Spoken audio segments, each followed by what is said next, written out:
of Oakwood, Illinois. It's Bobby Pierce with his first series win of the year. In this year, Dylan, thank you so much, buddy. We cannot tell you how much we appreciate it. My name is Michael Rigsby, and welcome to Championship Weekend for FloRacing Night in America, presented by Kubota. Our journey for this tour began, I was looking this number up. It felt like a long time ago, but this actually doesn't sound like that many days ago. 188 days ago in the cornfields of Illinois, the first week of May. And it ends this weekend on a gorgeous, and we're going to talk about this more later, 48 hours of weather in the great state of Georgia at the Pollard family Senoia Raceway for the Peach State Classic, a monster two-day dirt late model event with, I think I can just say it, all the best dirt late model drivers in the country will be at Senoia this weekend. This is our final pre-race show from the studio this year, as well as Ben Shelton and the gang will take it from the track tomorrow night as we crown a champion on our 5th season of FloRacing Night in America tomorrow. Joining me yet again from his lovely Pennsylvania home, his Pennsylvania basement, I think, is America's favorite dirt late model reporter, Kevin Kovac, who will be with me for the next 30 minutes on our pre-race show. Kovac, we have to start here, and I alluded to this. Typically, to say that we've been snake bit by weather for this event would be an understatement. The weather has thrown us every curveball for the FloRacing Night in America finale. We have had extreme cold. We have had so much rain, they've brought in a helicopter to try to dry the track out. We have had so much rain, they canceled the event on Tuesday. They ended up getting 7.5 inches of rain. But it could not be more of the opposite this year. Before we get to you, Kevin, Jeff, producer, throw up the graphic for this weekend. 73 and sunny with no chance of rain on Friday. 74 and sunny with no chance of rain on Saturday. Light to variable winds. That's my old weather days from back in college. That is a picture-perfect weather forecast. Sometimes the event deserves it. Sometimes the promoters deserve it. We finally get one that's not frigid and miserable this weekend, Kevin. Yeah, I mean, after they've done so many things to, work so hard to get some of these shows in the past, it's definitely a thing where they should be getting some good weather. They're due for it, I mean, and there's been some good weather over the times. I mean, it seems like November can be better than the springtime for weather for dirt tracks, but unfortunately not for this event in the past. And God, even when they do get it in, it's been a battle, Yes. I mean, with the track service because of rain before that. And it looks like this time it didn't even have to worry about that. They could go right rolling into the weekend without having to work themselves to the bone to try to get it ready. And I forgot about the tarps, too. They tarped one year, If you'll recall. They actually put the tarps over the race. Helicopters, tarps, they've done it all. Let's zoom out on FloRacing Night in America and the point standings. Last year, let's not forget, Bobby Pierce has this magical season last year, and he's had a good one this year, too.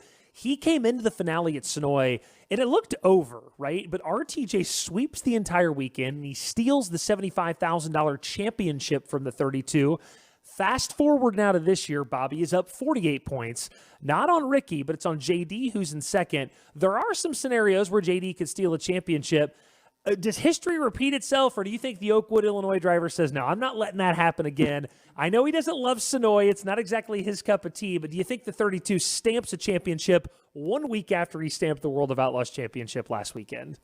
I believe so with Bobby. I was talking to him at the World Finals in Charlotte last week after he clinched the World of Outlaws title for the second time in 3 years. And he was already thinking ahead to this weekend. It's like $75,000 I can add to my championship, collection here that he already got from the World of Outlaws. And he wants it. Last year it was 21 points he went into the finale, like the final weekend over Ricky Thornton Jr. This year it's more than double that. It's 48 over JD. 48. And in the flow point computation, it's not quite as as expansive as like the Lucas Oil or World of Outlaws, where you can't make up as many points. So that 48 points looks bigger, a lot bigger than 21 did last year, because he had to have trouble for Ricky to catch up, and Ricky had to win both of them last year to overtake him. It is going to be interesting, though, right? And that Ricky's not a Southeastern racer, but JD is just JD. The Southeastern guys on Southeastern tracks, you just feel like they're lurking, right? So this is not a lock for him to win this championship this weekend. I think we didn't know exactly what we had when we started FloRacing Night in America. Basically, during the pandemic, at Ray Cook's track was the genesis of it. We knew it would be midweek fun for the most part, But as we settle into our 5th year, is the kind of the creator of the tour, which I basically was. I know I'm a little biased when I say this, but this still remains the only tour where the best Outlaw guys and the best Lucas guys are competing for a championship. Yes, they may race against each other, but you've got Outlaw champion Bobby Pierce, Lucas Oil stalwarts Ricky Thornton and Jonathan Davenport going for a title against each other tomorrow night. That, to me, still makes this thing super unique and still makes it super fun even in year number 5. Yeah, we're not talking about the 30 or 40 or 50 race season, but that 10, it's this nice little mini series that they're able to, go at it. And it's not, and like you said, not just Eldora where we're racing for the money, for the win, for the trophy. This is 4 points, too, that you throw the points in here, and it does make it a little bit more interesting where typically when you see these drivers race against each other, they're, one of them is thinking points. The other side, they're not, so they can let it all hang out. This does even it up a little bit where, hey, both, you got the World of Outlaws champion here in Bobby Pierce and a guy who competed for the championship in Jonathan Davenport. They're both, none of them are just like throwing something at it because they have no points worries going into the weekend. As we head into Senoia, give me some notes from that notebook of yours about Senoia, if you can. Maybe it's some stuff off the heels of the World Finals or about Senoia specific. What do you got? Well, hey, Hudson O'Neal was so good at the World Finals. He won the opener, and then he finished 5th on Friday night, 2nd to Jonathan Davenport on Saturday. But that was in the Rumley number 6. Hudson is late in the season. He struggled a little bit with the SSI Motorsports 71. He hasn't been at the top of his game, I think, that he felt like he should be. He'll be back in the SSI car this weekend. That's his plan. So I think let's see if he can bring that momentum from the weekend that he just had into this one. And also, how about Brandon Shepard? He has not won a full field race in the Rocket One car since July 12th at Wheatland. It's been a while, but he did win a semi-feature at Batesville in August. But he's been there. He has 2nd place finish in the Pittsburgher, 2nd place finish just a few weeks ago at Brownstown. He had a 2nd place finish. He finished 2nd on the last lap to Hudson O'Neal in the opener of the World Finals. He's been really good, top 5 all 3 nights at the World Finals in the Rocket One car. I feel like he is ready to just break through and get that win before the end of the year. He's really looking forward to next year. He says he's pumped about next year with Rocket One. They want to close the year on a good note, and I think that this could be a possibility. And one more thing, Rigsby, I got talking to Bobby Pierce. I don't know. We always talk about how much money they make in a season. He won $225,000 now for the World of Outlaws title. He's at $1.3 million. Wow. He's just a little bit short of last year's $1.4 million. But if he wins this championship this weekend, gets a couple wins, maybe at least one, he'll be right back to what he was last year with more. And he had more Crown Jewel wins last year also. That's right. So the $1.4 million he could be at for 2 years in a row. How about that? Perfect segue, by the way. We talked about the 32 of Bobby Pierce. You just alluded to him. Let's take a look at those point standings as we enter tonight's night number 1 of the Peach State Classic at Senoia. Let's take a look at those point standings. We mentioned it. Kevin said it. 48 points back. Bobby Pierce, JD, Ricky Thornton Jr. It would be very difficult for Ricky Thornton to win this championship. JD's got a shot, right? Bobby, 49, 20 Artis, Hudson O'Neal that Kevin just talked about. Brandon Shepard, he's hitting on all the top 5 of the points. Ryan Gustin, Dennis Erb, Brian Shirley, Dennis Erb Jr., Brian Shirley, the swap night there, and Garrett Alberson in 10th. But Bobby, JD, Ricky, Hudson, and Brandon Shepard 1 through 5 there. Also, Kevin and I will, the schedule. This is the point where we typically take a look at the remaining schedule during the show. There's only one race left on the remaining schedule, and that is tomorrow night's Peach State Classic finale on November 15th at Senoia. It's been a great season again. 9 out of 10 we're going to get in with the weather cooperating here, which is pretty difficult to bat 90% on what is in essence a national touring series for weather this year. So it's really been great. Kevin, don't you kind of feel like that? It would be JD can win this thing, but it's going to be tough going into this weekend. Yeah, it's like you just talked about earlier, just about last year when Ricky Thornton came back from that. Half the point difference that JD has now, and he had to win both races. And Bobby Pierce had to struggle. It's possible. Bobby just finished 9th in the World of Outlaws race at Senoia back in September.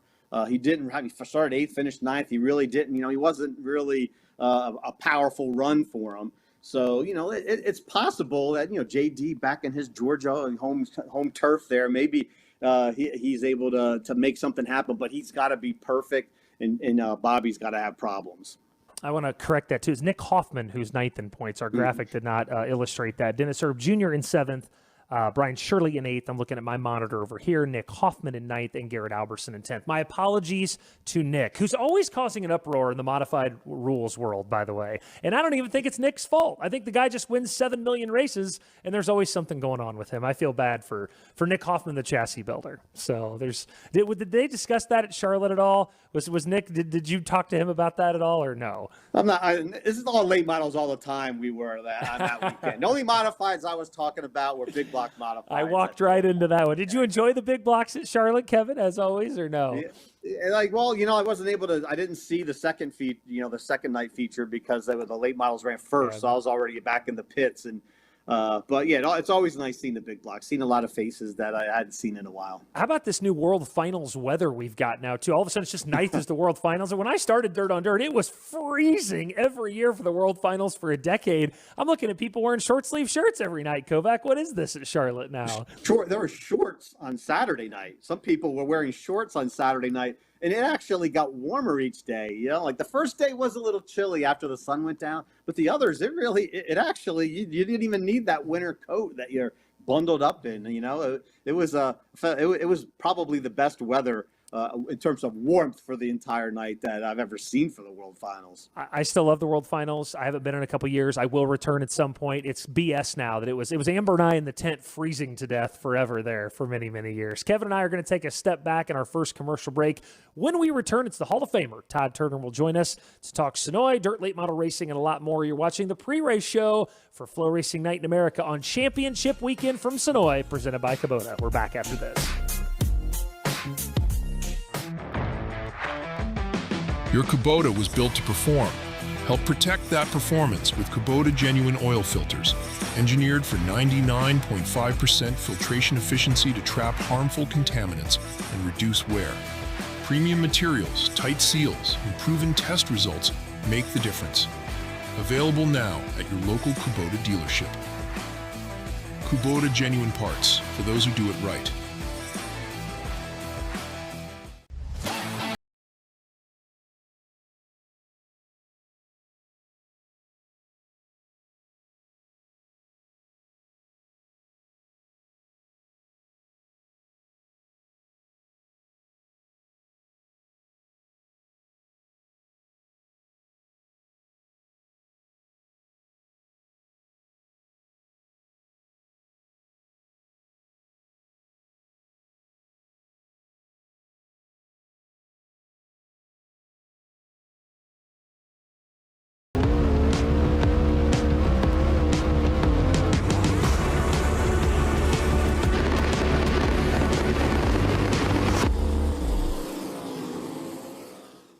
MD3, the most advanced body panels on the market. Aerodynamically engineered, manufactured from the highest grade and lightest weight materials, tested tough for optimum performance. The highest quality and most durable products you'll find anywhere. Our products help racers around the world reach victory lane. Winning never looked so good. MD3, the #1 body choice for top dirt racers. Hey race fans, Burdick's RV Center is your full-line Renegade RV dealer in the Northeast. Travel to and from your destination in extreme luxury, Class C and Super C motorhomes like no other. Choose a new Renegade Explorer or the incredible Renegade Classic, while the new Renegade XL stands above them all. We'll help arrange financing and work with your trade-in too. So chase races, chase your dreams with Renegade at Burdick's RV Center in Cicero, New York, or Burdick'sRVCenter.com. Clanton's got to protect.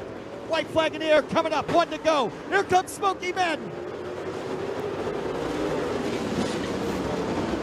Clanton still the leader. Down the back stretch, the final time. Madden will take the run to the inside. Shane Clanton on the outside holds him off. They're coming to checker. At the line. Chris Madden's going to win it. Madden wins it at the line.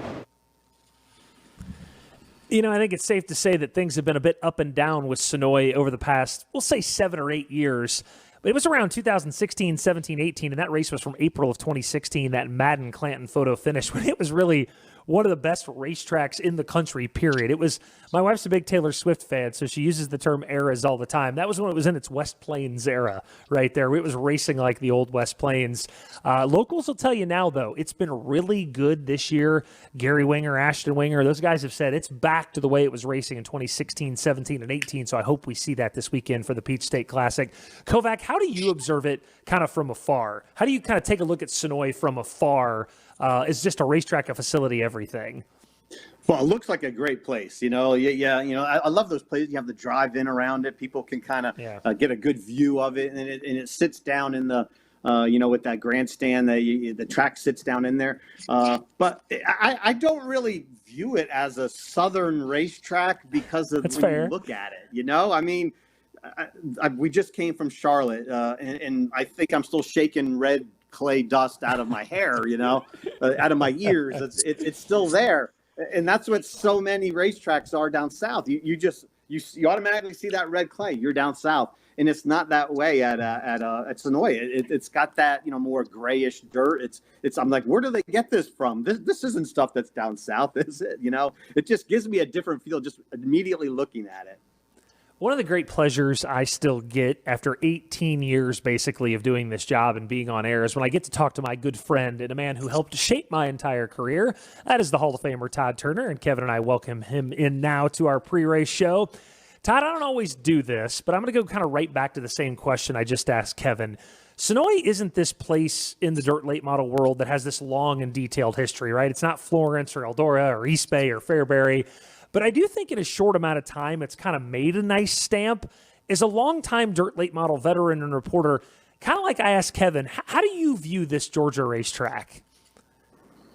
Like as an old timer, when I was in that part of the world, it was an asphalt track. So a lot of times I didn't think of it at all. Now, when it became a dirt track, it certainly, my favorite part about it, I guess you all have talked about how slick it can get. That's not a style of racing we see very much anymore. And so that's what I always think of when that dirt would get kind of gray colored.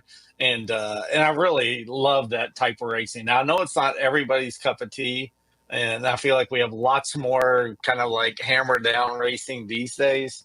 But I love that when that track's at its slickest, you can tell that those drivers are like fighting every inch to get any kind of traction and any kind of advantage. And that, to me, that is what brings the skill of like somebody sitting behind the wheel when you have those slick conditions. That's why I think there's no accidental winners at this place, right? Like, that's why. I think it's because of that. You got to be really good. You got to be really good to drive on this track. Todd, I keep mentioning this. The title this weekend, somebody's going to win $75,000. Less than 5 years ago, which I know post-pandemic times, Todd, time is a flat circle, and it's odd. But that's what the Lucas Oil champion was making. Less than 5 years ago was $75,000. I get it. We always want more. We need more, et cetera, et cetera. But man, as someone who's been around this their entire life, I'm not sure we maybe appreciate where we're at in this industry that, you're going to run 9 races because one got rained out, and somebody's going to win $75,000. I think we've kind of just glossed past that. The more we do this and the more money gets paid. Well, I think we kind of had a reset there of like what the values of everything. But when it comes down to it, somebody's going to get $75,000 to keep their team operating. And I think that's important on this series, on all the different ways we pay drivers these days. It's crazy that we have so many races that even pay, $50,000 to win or more now. But it has really enhanced the sport and kept more teams on the road and that all that kind of thing. But it is kind of been a reset. I think this sport for a long time, we were very much stuck into, does this race pay $10,000 to win or not? And that was kind of like the standard for it. And it took us a while to kind of like break out of that. When we did, we kind of did with a vengeance. All these ways we're paying these guys with points funds and extra money and the contingencies and the sponsors that help out these days. Some of us probably don't appreciate that, but a team or a car owner trying to keep a team on the road, all that stuff is really going to make a difference when it comes to preparing for the next year and keeping that team going. Hey, Kevin, Todd, I have a question for you too. I know there's certain drivers at Senoia that just seem like they're always going to be up front. They're really, really good there. But is there one that you would just, if you had to put all your money down on him, this is the guy that, hey, this is the man that's going to win this race? You had to make that choice. Which one would you select out of those? You know, there's certain guys that you know that are going to be up front. I would have a hard time picking against Ashton Winger. I mean, he and Michael Page, as far as racing there all the time, I just think they are just so in tune with that track and that slickness and stuff. Now, not that all these nationally touring guys and whoever shows up this weekend, not that a lot of those guys don't have tons of talent. But I think Winger's the guy I would take. He's just, he's figured that out. That is his style of racing. He's won there, umpteen times. I mean, I just think he's the guy that I would like, and I love to watch him race there. He really does some really daring things on that slick surface that's fun to watch. I think that's the way to describe him there, because we think of Ashton Winger, you think he says, I'm an adopted Illinois son. He wants to mash bull rings. He sort of takes that, though, to Senoia, which is unique, right? Because, like, you watch the Maddens and Clantons, they're going to tiptoe, and Ashton doesn't really know how to tiptoe. So we'll see that. We'll see that this weekend. Todd, let's step away from Senoia and go general dirt late model. We're, in essence, done with the season, or basically done with the season. Let's fast forward 5 years from now or 10 years from now. When people look back and say, Todd Turner, you're the greatest dirt late model historian of all time. You know more than anybody about this. What will 2025 be remembered for? What do you think an answer or two that you will have will be? This is one of those things that I think does require a little perspective and maybe seeing what happens. We could look back at this as the beginning of Devin Moran's great national touring runs, with his first title. I wonder about Bobby Pierce. We're at 3 years where he's had about 100 victories, an incredible stretch, and wins another title this year. Will this be will we have more of the same in the next coming years, or will we look back at this 3 years and this 1 year as kind of maybe the end of Pierce's real hot streak there? I'm not sure I have a good answer in that way, but definitely a little perspective would help. And it might be kind of a thing where it's a trend of a number of years when we look back on this. One micro thing that I know, the retaliations, on-track retaliations and incidents we had. And I know that's not like an overarching thing, but man, we had a spate of those really over about a 6-week stretch, it seemed like. And that's one thing that really kind of jumps out at me about this season was, we've seen those off and on occasionally, but never like such a rash of them. So that was kind of a little odd quirk about 2025. Yeah, Bob Gardner happened this year. I kind of forgot about that. Yeah, go ahead. Yeah, that was one there, Rigsby, right? Yeah. I want to, Todd, to go off of that kind of topic there about 2025. What was your thoughts of, this was our first year without Scott Bloomquist. He passed away now. It's over a year ago, in August of 2024. What's your perspective? Like, how was dirt late model racing different without us having Scott Bloomquist around, stirring things up? I mean, even if win or lose, there was always this overarching guy, Scott Bloomquist. How do you feel like that it's gone without him?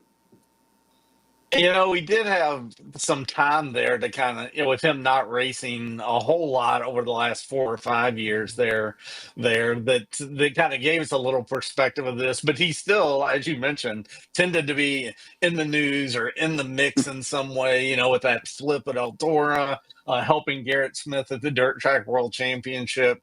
That was a guy that knew how to inject himself into what was going on. So I don't think he was going to fade away in that way. It is different, and it is strange for me. I mean, at my age, my career is so intertwined with the Moyer Bloomquist from even when I look back now when they were pretty young, and it's, of course, Moyer's still racing, so that's kind of a little bit hard to adjust to. But, when I get older and older and I look back, it'll really feel like an era. And Bloomquist not being as part of the scene and the environment, and again, injecting himself into everything is something that young folks will miss. and we'll someday hear about, us old guys telling them the stories about Bloomquist this and Bloomquist that, many of which they won't believe probably. Todd, last one I've got for you. We stream so many other things other than dirt late model racing on FloRacing now, right? Since the acquisition of Dirt on Dirt by Flo, my life and career has changed so much. Just so busy with keeping things and getting them on the Chili Bowl and all this other stuff. I was actually curious because you're still so busy manicuring and leading Dirt on Dirt and making sure all the information. Do you watch anything else on Flo? I'm curious. Todd ever tuned into the Chili Bowl? Did Todd watch Kevin Kovac's Big Block Modifieds? Does Todd watch High Limit? Does that ever happen? I'm actually curious. Is my next paycheck dependent on this answer? I'm a little It is not. here. I want honesty from you, and honesty only.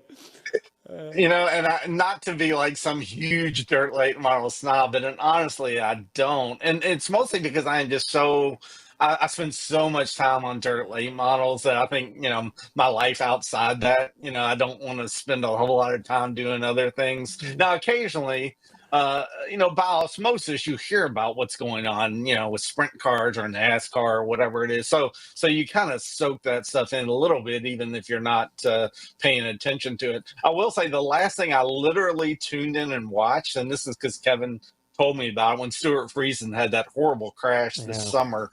That was probably the last, and that wasn't live. I went back and watched that. But that's a rarity for me to go back and watch something. Or usually the only thing I'm watching live is because I'm waiting for the late model feature. No offense to the other divisions. Okay, quick bonus question, because Todd, we don't have to go through the statistics that you provided, but I said, let's think about, this is a bonus question for both of you, starting with Todd. I said, let's think about November. We have a 12-month sport now, right? November is kind of a weird month to me. Kevin and I will have some graphics in the next segment that Todd provided us. But what do we make of November as a month, right? Like January now kind of had speed weeks and Wild West Shootout and all that. February's the speed weeks month. March is kicking things out. I just find November to be a weird month now. I don't know what to make of it. Todd, first you and then Kevin. I mean, when I was putting together those stats, really there has been a lot of racing in November in a way, and really the World Finals, I guess, more than anything, has really, entrenched itself there. I don't know. To me, I guess it's not any surprise. I would like an off season. I really don't like all the races around Thanksgiving. I was telling Kevin and those guys on the podcast the other day, somebody's racing on Wednesday before Thanksgiving, which is crazy.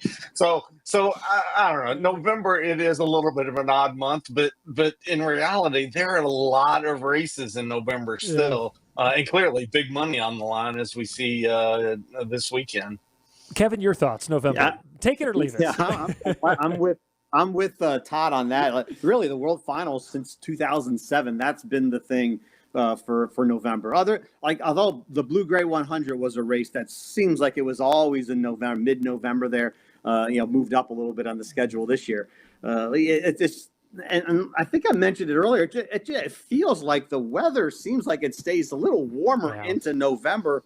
I would almost rather the races be November than the races in March and almost April sometimes, especially more northern and even in the southeast. There's a lot of rain up in the spring. You do seem like you can tend to get some better weather now, but I'm not. That does not mean I'm advocating for a whole bunch more races to stuff the weekends in November. But there are, now you have the Peach State Classic here at Senoia this weekend, so. There could be some spots for some more races, but it is a weird month where it's not filled with stuff happening. Todd, you mentioned the Wednesday night before Thanksgiving. The race forever in California was Turkey Night. The midget race was on Thanksgiving, actually. They've moved it to the weekend now, and all of those people in California will tell you they prefer it Thanksgiving night. They actually like it Thanksgiving night. It is kind of hard to call it Turkey Night when it's after Thanksgiving. Can you imagine, Todd, a dirt late model race that you were attending on a Thanksgiving night and you were excited about? I cannot imagine. No. The perfect way to end it. Todd, thank you for joining us all year on the pre-race show. We really appreciate it, buddy. Thank you. My pleasure. Kevin and I are going to take our final break. We're back for more FloRacing Night in America presented by Kubota after this. This isn't just a shop. It's where racers build products for racers with blood, sweat, and gears. At Buzzy Racing, we know what's at stake because we race too. From rear-end rebuilds and tube straightening to dyno-tested steering boxes and transmission overhauls, we don't just fix it, we build it like it's our own. Family-owned, track-proven, built with purpose, built to win. Poske's Performance Parts has been serving the Ohio River Valley and racers from all across the country since 1978. Poske's is also the home to Hoosier Tire Ohio Valley and Octane Race Products. We keep the popular name brands in stock and ship nationwide daily, Including Winners Performance, Willwood Brakes, Bill Stein Shocks, Impact Safety Equipment, along with hundreds of others. Visit us in Parkersburg, West Virginia, or online at Poske.com.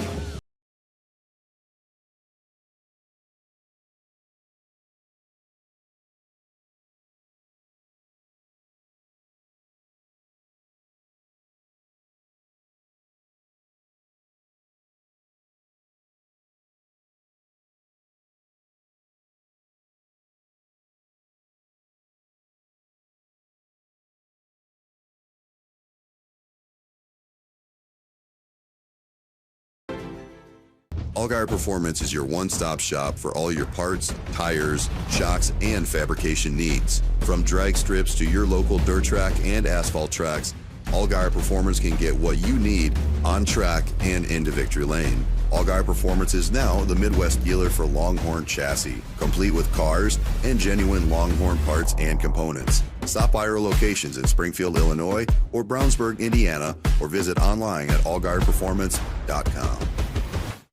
A 21-point deficit in the Castrol FloRacing Night in America presented by Kubota Championship coming into the night. He did what he needed to do.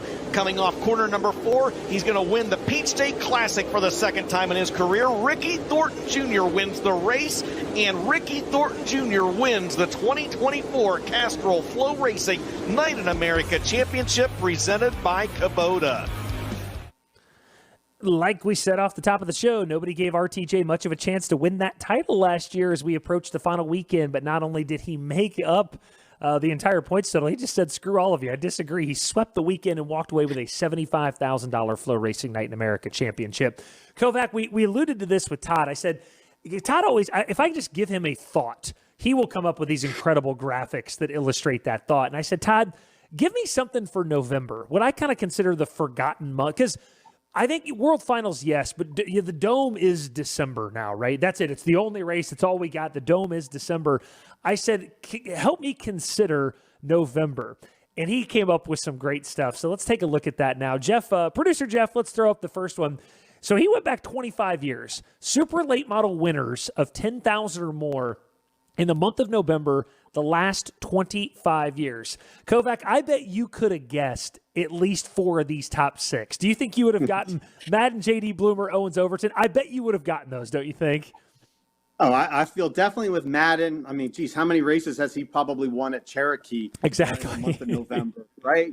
And JD a lot. He's the all-time winningest driver at the World Finals now after winning 2 this past weekend. He's got 8 of them, and Jimmy Owens, he's number 2 with 7 there. So those guys definitely would be up front there.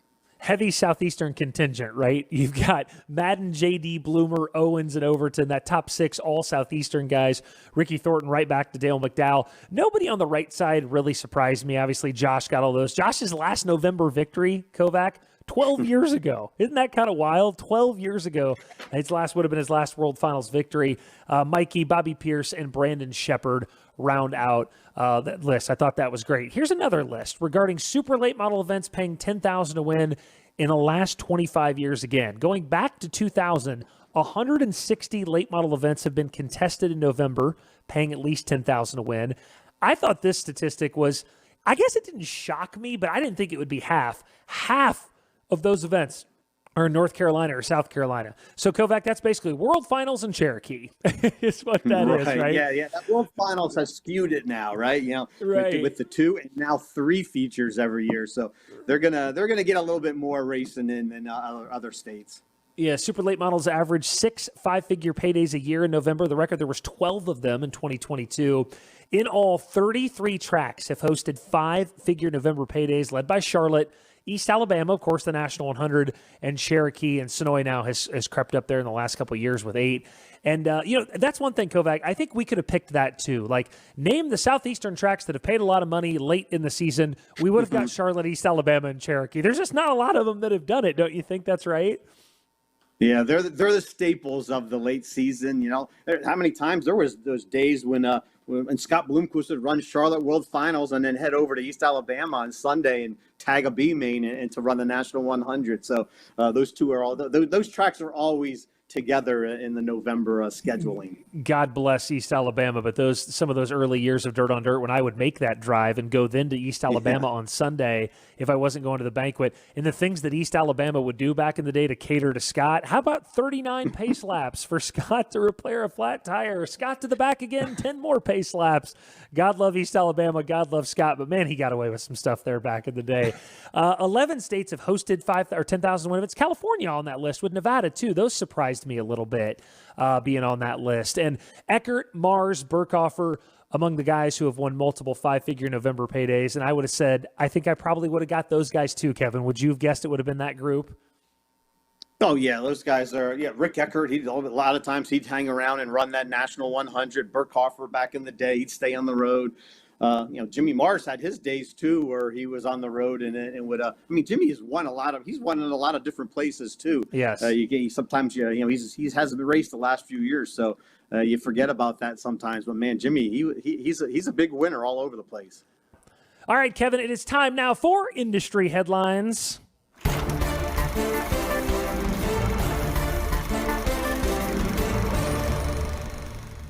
All right, as always, our own Kevin Kovac takes 3 industry headlines, and him and I briefly discuss each one. Kovac, we've mentioned Bobby Pierce multiple times during this show. He clinched yet another World of Outlaws championship this past weekend. What can we say about the 32 that has not already been said? I think Todd kind of alluded to it. He's got 100 wins in 3 years. I don't want to look back and take that for granted, but yet again, the 32 proves to me he is the best dirt late model driver in the country, clinches another Outlaw championship at Charlotte last weekend.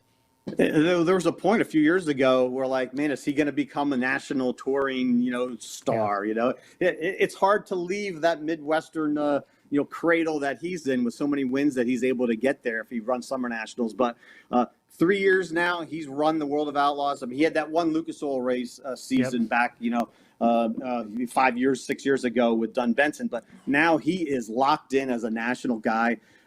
2 championships, 3 years. He, in his mind, he has 3 too, because he the dispute that tire deal that cost him last year's title with the Outlaws. So he has become the guy that can go anywhere in the country and win now, and the money available to the national touring drivers. It's gotten to the point where now he can't match that just by having a great Midwest season. So that point money puts him over the top. That was always the allure of the guys, the Jason Fagers, him, those guys that lived in the Midwest were like, I could win 1 million Summer Nationals races. But now, like you said, the money, he won $225,000 championship. The money is simply too big. He's got to go out on the road. Speaking of the Outlaws, they released their 61 race at 37 track in 19 state schedule. A very cool schedule release, by the way. Shout out to Ross Weiss, did a really nice job with that schedule release. It was very cool. I texted Ross about that and told him it was awesome. What do you make of the schedule? High points, low points, new stuff that you like? Just talk to us about the Outlaw schedule. Yeah, that Ross Weiss, by the way, schedule, that released little video, that was sort of like the NFL teams are all doing now. They all come up with something wild, but the Outlaws have more races to get in there than a football season. But yeah, there's 8 new racetracks on the schedule this year. First time ever for the World of Outlaws, going from Hendry County in Florida to Modoc, South Carolina, Magnolia, 141 in Wisconsin. And they have a nice little, one thing I really like is their little Iowa emphasis this year. They're going to Southern Iowa Speedway, Oskaloosa, Adams County Speedway in Corning, Iowa, and Shelby County Speedway over, in Harlan. It's almost like a mini series of Iowa races, and we all know Dustin Jarrett. He loves his Iowa races, so maybe he'll be on the road with the Outlaws for a stretch. But I like that. that Mansfield race for $57,000 to win. Crazy. Reopen Mansfield, $5,700 to start that race. That's the headline. That's the headline. Is the start money there? I think, right? Oh yeah, $5,700 to start. That's some nice. And the Outlaws are also paying. If you finish in the top 10 in a full field outlaw race, that pays at least $10,000 to win. It's at least $2,000 you're going to get. 10th place, $2,000, which is that's nice distribution. I would say through the payoff. Before we get to the last headline there, I don't think anybody, listen, we broadcast Lucas, but I am still very friendly with the Outlaws. I'm part ownership of a racetrack that has a big outlaw race. I love all Outlaws, Lucas, everybody, but I made no bones about it on social media. I don't like the Hendry County. And that's no disrespect to Hendry County. Fine racetrack, fine facility. I just think, to me, you diminish the entire sport by scheduling against each other during speed weeks. The argument for the team owners and the drivers will be, no, we need to split it immediately so nobody can get the free tow money ride. I get that. I just think in the long term, when you have the battle of the biggest stars every night, when the entire world is paying attention in February and March, Kovac, I don't like it. I don't think we should do it. I think the Outlaws made a mistake by doing it. That's my opinion only. What do you think? Yeah, we did talk about this on our podcast a week or two ago, and I'm not like totally against it. Where because of the way Speed Weeks is now, it's not Speed Weeks as we all know it. It's racing after 500 now, after the Daytona 500, and there's already other races that'll be going on. I mean, it's not like it will be only Speed Weeks races like it would be before the 500. So I kind of, I have that in my thinking, but I'm also, I'm not 100% where like they should make the decision right off the bat of which series they're going to go to. I do like having those races, even if they are going to be after the 500, where everyone can go to them. Well, yeah, and it's also, to me, like, it's not like one of them is in Florida and one of them is in Texas. They're both in Florida, right? So obviously we cover Lucas, so I'll be at Volusia 2.0, sorry. But it'll be weird down the road when we're at Alltech, there's another race in Florida going on. I digress. I've said my piece. Lastly, big news for a youngster, Dallin Murdy, 20 years old. Lands that Skyline Motorsports ride. Kovac, to me, this reeks a little bit of another former modified standout from Arizona who moved to the Midwest, who got a national shot at a national touring ride. Is this the next Ricky Thornton Jr.? Because a lot of people think Dallin could be that. Are we headed that way with this kid who's going to be racing a lot more late models next year? Yeah, he has really made some noise this year, especially on that Malvern Bank series with some wins he had on there. With little late model experience, really. He's more of like been stock car and everything else out there in IMCA country. And then I saw him at Knoxville for the Knoxville Nationals. It was his first like true super late model start. And he was running running very well in a heat race and hurt the motor. But then he came back on Saturday, the Malvern Bank night, to run that. He ran the same car with that same more limited motor, and he made the Knoxville Nationals through a B main. So I think there's a lot of good vibes around Dallin. I'm glad to see that Greg Brunig giving him a shot in the Skyline Motorsports car, which now Dallin will be the guy that Tyler Brunig actually mentors. Tyler Brunig's always been the guy that his teammate's been an older driver than him to kind of give him some guidance, and now it's the other way around. He'll be helping out Dallin, and I'm excited to see him. That's one of those guys we'll be excited to see on a more national level. All right, that's it for industry headlines. Kovac, it's time for our final thoughts as hot laps are just around the corner on Friday night at Senoia. What do you got? Final thoughts. Well, I think it's Bobby Pierce. You're looking at something. He's going to come back strong after that World Finals. I mean, he didn't get a top 10 finish 3 nights in a row at Charlotte. That's unlike him. He had won a race at Charlotte last year in the opener. He did win the championship, obviously, for the World of Outlaws. So that overtakes a little bit, but I feel Bobby Pierce is not going to let that happen 2 weeks in a row. He comes back strong. He's won down south this year. He won in Georgia this year. He won at Swainsboro in an outlaw race earlier this year. I think he makes an impact this weekend and clinches that title with some flair, not just being out there.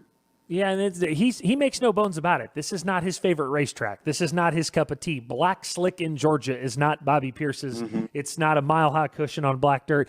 I'm with you. I think Pierce wins the championship. That's my first final thought. I don't think he wins a race, though. I think Ricky Thornton wins tonight. I think Chris Madden wins tomorrow night. I think he's been very good at Senoia over the years. Madden's actually shown some speed in the select races he's run this year. I think Pierce wins championship. RTJ wins race 1. Madden wins race 2. Those are all pretty safe picks I think we made. Who do you got for your 2 race winners?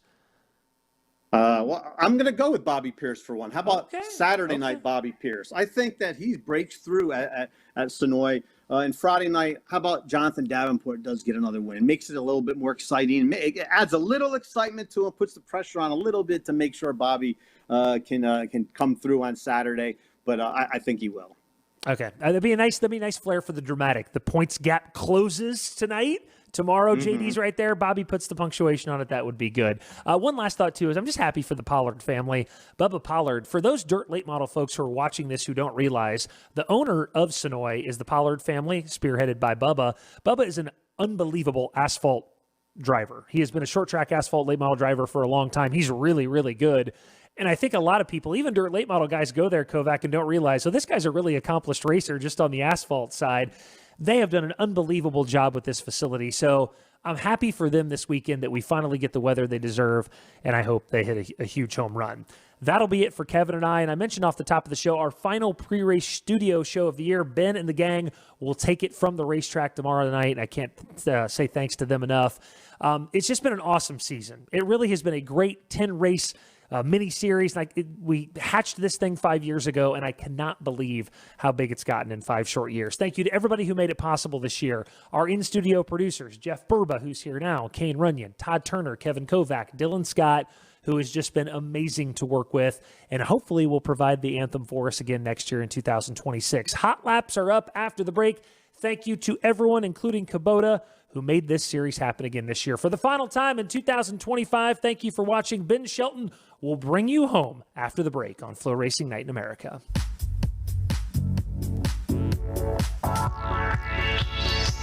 Impact Race Gear is your source for custom race shirts. We are certain that you will see the same things that hundreds of racetracks, teams, organizations, and manufacturers have already discovered. When it comes to quality and service, we simply can't be beat. We are not one of those here today, gone tomorrow print shops. Impact Race Gear has been trusted for years by racers all across the country. Give your fans and sponsors what they deserve. Simply awesome race shirts. Visit us online at impactracegear.com to learn more and start your order today.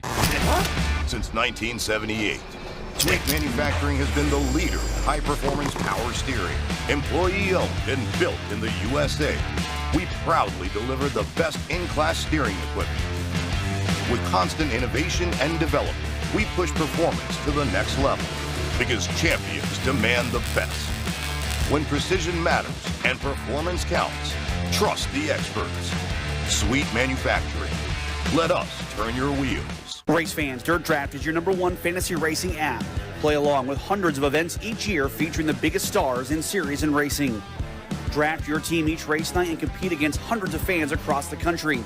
Or start your private league to battle your friends for the ultimate bragging rights. Accumulate points each race night and cash those points in for top prizes from the biggest brands.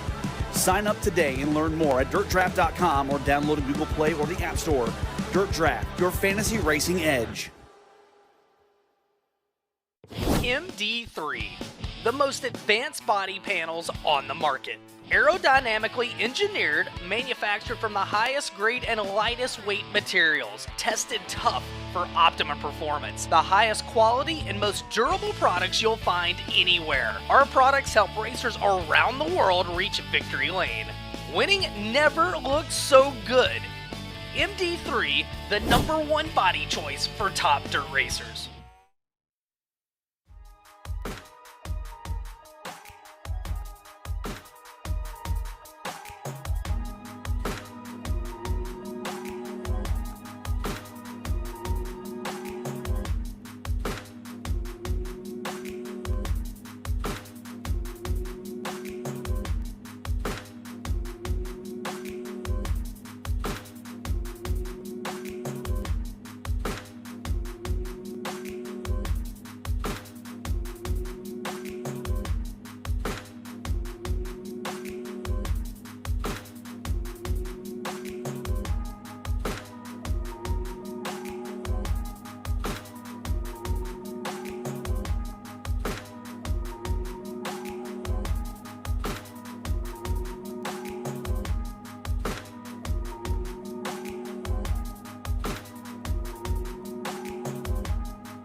Welcome to Senoia Raceway, Senoia, Georgia, the 5th annual Peach State Classic. Tonight, the Peach Bowl.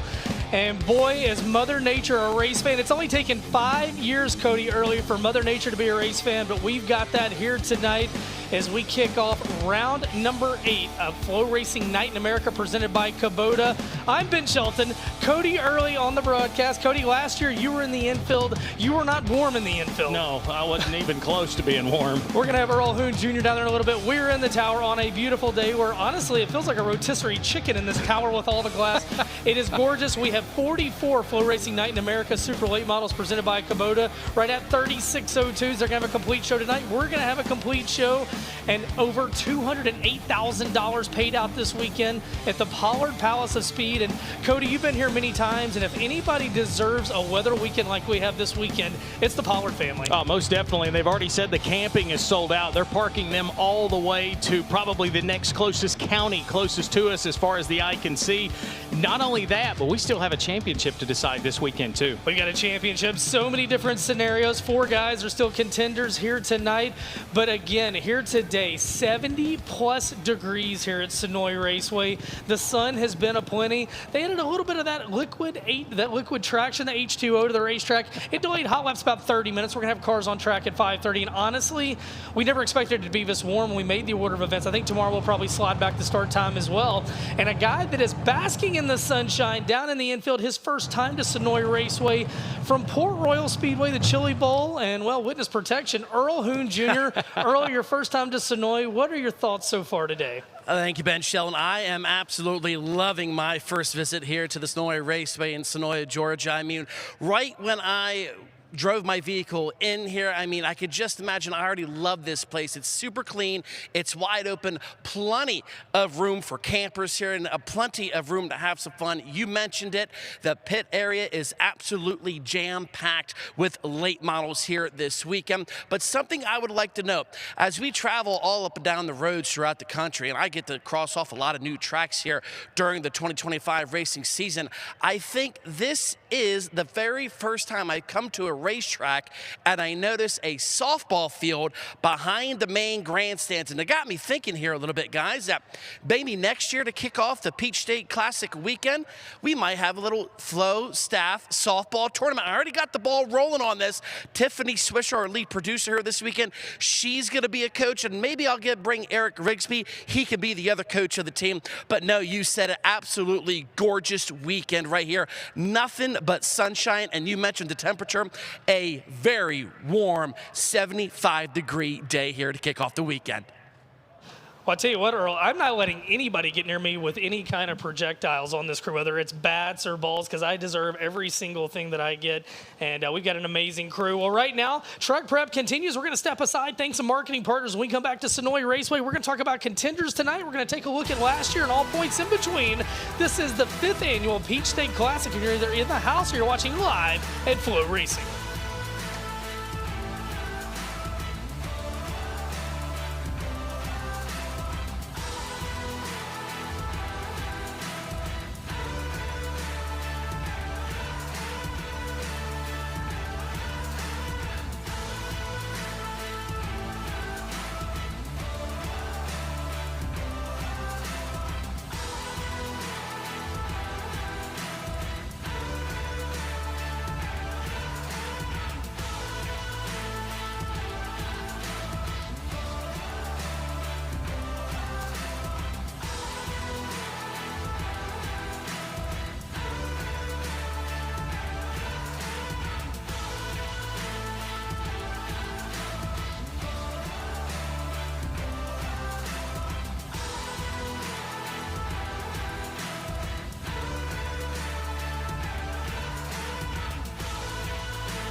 Welcome back to Senoia, Georgia, Senoia Raceway, the 5th annual Peach State Classic. The drone high overhead the speedway. Camping completely sold out, Cody. You touched on that earlier. We're into the overflow camping, and if you show up tomorrow, we're going to find somewhere to put you. But you know what? Bring your hiking boots if you bring your camper, because you may be a ways out. And again, pit area, we've got over 80 race cars in 2 divisions, 44 super late models, 38 602 late models. They'll have a complete show here tonight, as will FloRacing Night in America. And you see the 2-lane road out in front. And man, it's really, this is beautiful country. And you throw in a little bit of warm weather and some sun, and man, it makes everybody just feel that much better, Cody. Yeah, and it shows you what a difference a year makes weather-wise. You mentioned the temperature 1 year ago, and I tell you what, the mass of this event. And this event, I know you said the Pollard family really needed a good weekend weather-wise. This event needed an opportunity with a good weekend worth of weather, and they've got it this weekend. Yeah, I told Bubba and Andrea Pollard, I said, if we can't knock a home run this weekend, you know what? We tried it, it's done, but they don't give up. They would not, regardless. They haven't to date. And I tell you what, who else hasn't given up? This field of 44 super late models. It is star-studded, and we've got some contenders in the pit area that definitely worth touching on. And it's really kind of an injustice. We touch on 10, but 44 drivers in the pit area. I think you can make an argument for maybe close to 3 dozen guys that can pick up a win tonight. Tiffany, let's take a look at some of those contenders. Mike Marlar back with Delk Motorsports, and Mike's picked up some wins since he's hot back in old familiar digs with that 157 team. And how about Ricky Thornton Jr.? He's won the last 3 races during the Peach State Classic weekend here. I know they were talking in the pre-race show about who they thought would win this, and nobody really mentioned RTJ. And this has been his event for the last 3 times that we've seen him here, including last year sweeping the weekend to go on to win the championship. Devin Moran, fresh off his Lucas Oil Late Model Dirt Series championship. Maybe not the weekend he wanted at Charlotte, but this was a race he told me back at the World 100. He said, I haven't been to Senoia in a few years. I'm changing that in November. He's excited to get back. And Brandon Shepard, 3 finishes, no worse than 4th last week at Charlotte. That team turned a lot of laps during practice here last night. Yeah, and Kevin mentioned in the pre-race that he hadn't really won a full field show since July. That's shocking to me, but I think you're getting ready to see this team come to life, especially as they start getting things ready for 2026. Other drivers, you see Hudson O'Neal. Now, Huddy's an interesting one. Out of 7 events, Hudson's only entered 5. Your best 8 count toward the title. So he would get 6 and 7 tonight and tomorrow night. If your top 3 contenders being Bobby Pierce, Ricky Thornton Jr., and Jonathan Davenport had bad luck, Huddy could end up winning the title with just 7 races under his belt. But tonight's going to be pivotal. He's going to keep that alive. And Brandon Overton, you can't think of big races in Georgia without thinking of a 76. Oh, yeah, and these are the kind of tracks he cut his teeth on, especially down here. And that team really needs some good momentum flipping the page going into 2026. A lot of people, this will be their last chance to really make things right before that calendar flips over to the next year. And this will be a good starting point for Brandon going into the next season. A few other names on the list. Ashton Winger, always a hard charger in Georgia. Kyle Bronson has won the Peach Bowl twice. Bobby Pierce, 2023 Series champion, current point leader for FloRacing Night in America. He admittedly struggles a little bit here, but he's going to try to change that this weekend. And of course, Jonathan Davenport, 2nd in the series standings.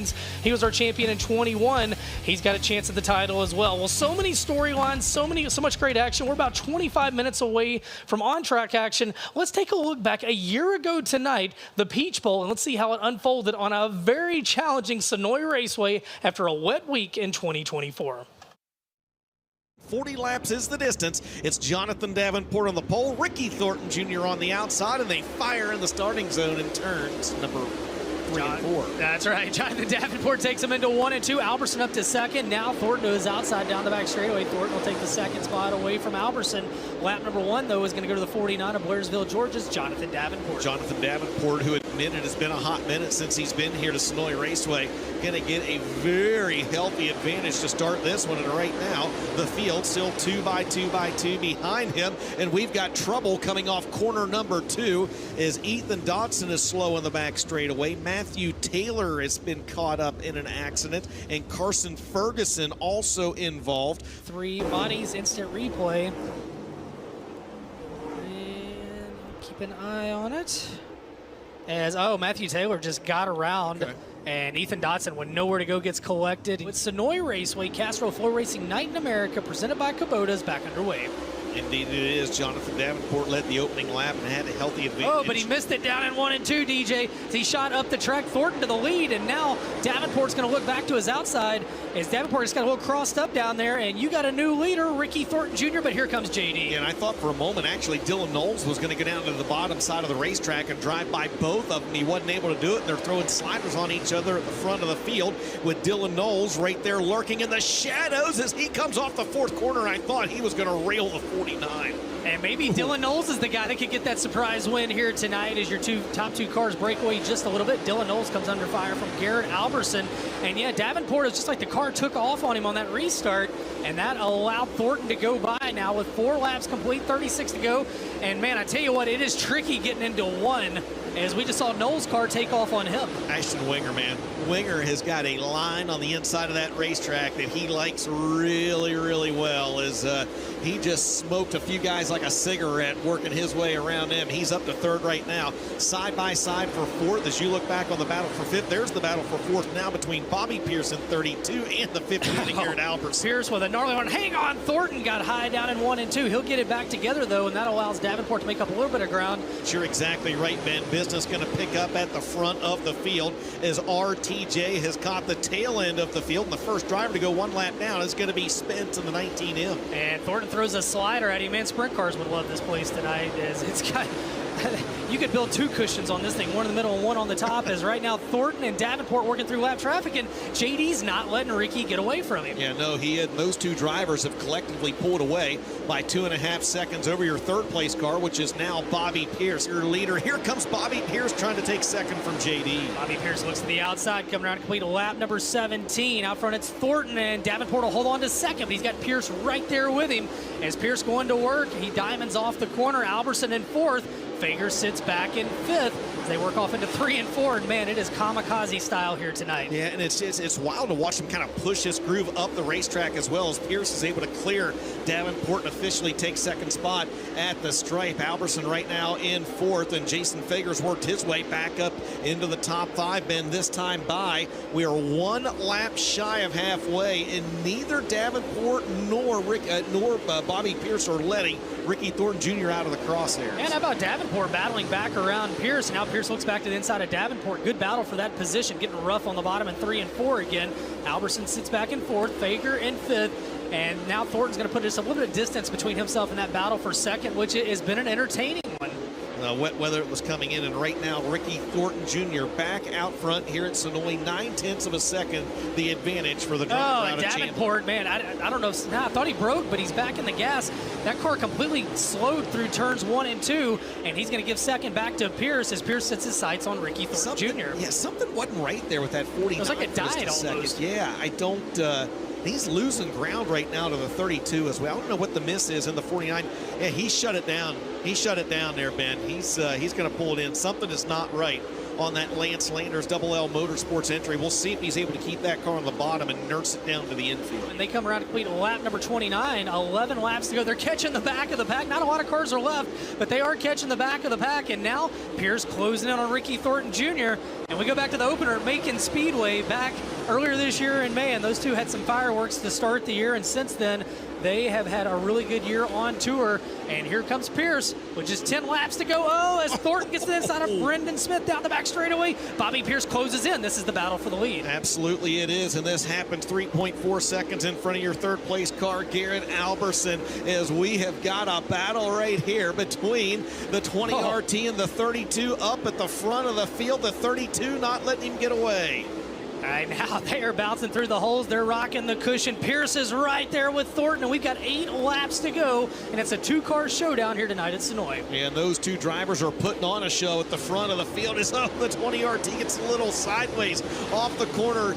Bobby Pierce going to try to drive down to the inside, unable to do so. 7 laps to go this time by, and RTJ going to throw a slider on the F1 of Peyton Freeman. And that was a big-time move right there, as now Thornton is going to get a little bit of breathing room. Ricky Thornton Jr. took the lead on a lap 2 restart, and he runs down the back straightaway, DJ, for the final time off into 3 and 4. He will indeed. Through turns 3 and 4, the checkered flag staring him in the eye. Your opening night winner of the Peach State Classic is going to be Ricky Thornton Jr. Bobby Pierce comes home in second. Garrett Alberson in third. Dalton Wilson 19th to 4th. Jason Fager in 5th.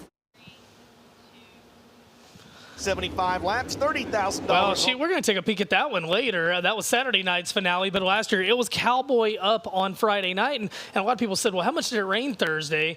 It did not rain Thursday last year, but it had rained earlier in the week. They elected not to practice here on Thursday, and we're going to welcome Senoia Raceway track announcer Tim Cooper in. Tim, it was a good decision not to race on Thursday last year, because Friday, as it was Cowboy Up. It was a wild show. I think tonight we're going to see a different show. Weather has been different, and you're from these parts, Tim. Have you ever seen November this nice for this many days in a row? It has, but it was back before we had these races, and it was like, why did we get that? But I tell you, I have to thank Mother Nature, because Monday and Tuesday morning was 24 degrees, didn't get above 40 degrees Monday and Tuesday. And Cody here said he had snow up there in Tennessee, so everything we need to thank up there with Mother Nature. We'll take this, like y'all said, the weather we've had. I mean, when you have weather where you had to bring a helicopter in one year just to help drive the track, and tarps, and we'll take this, and I look forward to this race every year, and glad to be working with y'all too again. And hate we're not working with my buddy John Matthews, who worked with me here for 3 years. I know he's going to be at home watching, so hate John's not with us. But this weather. Last night, 137 cars at practice, and we getting ready for 602s to come out. 42 checked in, and this 602 division here at Senoia Raceway the past couple of years has picked up, and a lot of good racing. And Cody, you've been here to see some of those 602 races. Yeah, and it's been exciting all season. You mentioned John. We know he did leave to go to Florida, so, I mean, he got to move where it's a whole lot warmer all the time compared to where we have to decide whether it's going to be winter or it's going to be summer. And I tell you what, we need those 602s to staging right now, right there on cue. All 42 of them, we need you to staging. 602 late models. Time is now for your Dirt Draft Hot Laps. And so you guys have seen a lot of 602 action here. And, Tim, go ahead and lay it on me. Who's some guys in the 602 class that we should have our eyes on this tonight? Not this weekend, but tonight, and then again on Sunday.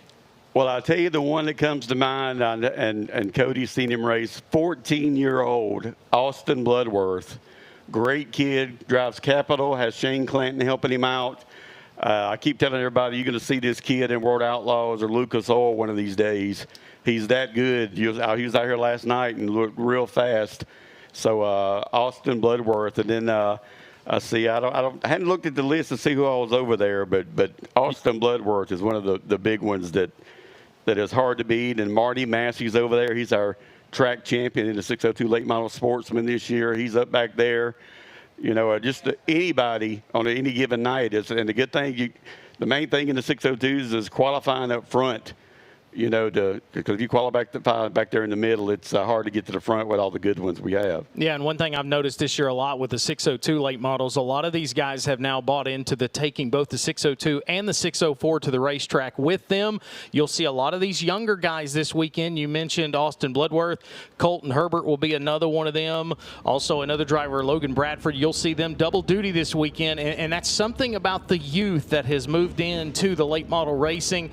They're doing that process of 602, 604, and eventually making that jump to the Super World. And as race fans, as working in the business, seeing these younger guys get in every class they can get their hands on, that's just going to make them better when it's time for them to be on the racetrack. It is, and I'm looking here at Braxton Barber. He's going to be coming out. He's another one that's I've seen him qualify in the middle of the pack, and he's coming to the front. So Braxton Barber's another one to look at, and Daniel Brewer in the D22, our track champion from the past down there. Him and his father and his brother Alan and his brother Michael, all three of them are going to be out there racing later on. I see them on the list checked in here. Yeah, it should be a who's who of 602 late models here this evening. And, man, every time I think I've been here, whether it's been for a super late model race or a 604 late model race, the 602 guys. They come, they show out, they show up, and a lot of times, normally on the weekly side of things, you guys have to split the 602s, right? You have a regular 602 class, then you have your 602 Chargers. We do, and we have, I don't remember if we did this year. I know last year we had so many 602s, we actually run 2 features in the 602, and I'm looking down here another one from Macon, Georgia, Brandon McDaniel. You can't count him out. He's one to beat, and another generation driver, Michael Page's nephew, Mark Page's son, Jackson Page, is going to be out there also. And I did see earlier, I seen him last night, but didn't know it was him, but Shane Clanton's nephew, Christopher Clanton, is going to be out here also. You love to see that next generation of drivers. And I was talking, a great friend of mine, Tim Chrisman, he was the series director of the World of Outlaws when I started in announcing. And he goes, man, the next generation of these kids, it's cool to see them. And there is a lot of young talent in all the divisions right now. And that's something that I think that gets us all excited. And it's definitely not the exception this weekend here at Senoia. Yeah, I see Diesel Jones out there now. He was here last night, and I saw him post today where he was happy with his car. He was fast last night also. So Diesel Jones looked real good last night. So, and there's, you see on the screen, there's one of our female drivers, Rayanne Gibbs there, and number 57 coming down the front straightaway there. As far as the 2025 season in this division, who's your track champion? How have things went? Who's been the person to watch every night? Our track champion's actually on the track now in that blue number 15, Marty Massey. If you actually remember years ago, the Massey family run Senoia Raceway, and the Pollers took it back over, but Marty is part of that family. He's, if you know, Bill Massey that run the track is his son, and then you got his brother, Maze Massey, also, and then I done lost his name. You got to think of Stan Massey. Stan Massey back in the day. Stan Massey is their relatives, and so was Leon Sales. Leon Sales is related to him also, so. It's like being in Batesville, Arkansas. All the racing families related to each other, from the Moyers to the Wallaces to the Vishaws. You get down here, it's the Masseys. Well, I'll tell you, I have to say, we got so many young drivers coming up here that are so good. You know, there's one of them, Nicholas Stiles, in that 007, sharp ride right there. He hadn't raced a lot this year, but he's been good when he's out here. Good to see him out here. The track's looking great. It looked great last night. It's looking good again if we get this sun to go down here. And the track's almost now all the way in the shade, so should be good to go here shortly. And, of course, we're doing this extra round of pacing. They put a little bit of extra water on it. Not typically 75, 70-degree weather in November down here at Senoia, Georgia, so a little bit of extra water just to give us that good racing surface. You mentioned last night, practice session last night. The track looked really good last night. It really did, and you know, in all classes, I mean, they look real fast. So here we go here, let them get a little bit of hot laps here, just see how it's going. There you see Bo Fulcher, another second-generation driver right there. If you remember years ago, Clint Smith drove the Turkey Creek Snacks car. That's the same family he drove for right there. Laddie Fulcher's grandson in Turkey Creek Snacks. That's 16 there. Bubba Scott, it's another one that's really fast. Yeah, and the Scott family, of course, you see the West Pro JCB on the side of a lot of race cars right now. I know the last couple of years, Coltman Farms Racing, you've seen them on a lot of cars. Well, you've seen that logo and that brand, West Pro JCB, on a lot of race cars over the last year and a half. You do. I know it's on Daniel Brewer's car I talked about earlier. I know Austin Horton's got it on his car tonight. So a lot of West Pro sponsorship around here, and they do a lot for a lot of drivers, and that's great to see. Right there is our track champion, Marty Massey, right there in that 15.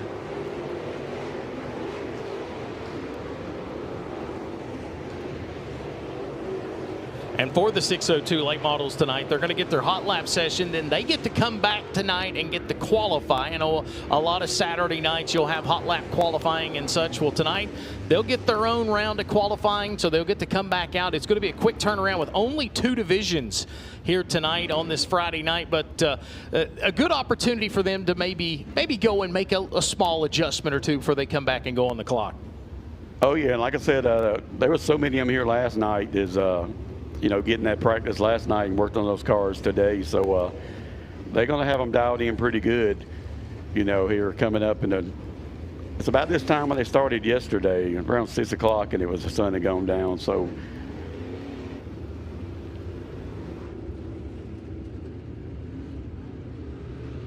they continue to come out again. 42 cars in this division tonight, 45 super late models. Tonight, the 602 late models joining the spotlight with the super late model division. Tomorrow night, the 604 late models will join the spotlight. And on Sunday, local division supreme. If you're in the area, they are going to have a big jam-up race on Sunday. I think 9 or 10 divisions are going to be racing out here Sunday. Two divisions tonight, 2 tomorrow, and then Sunday, a ton of action.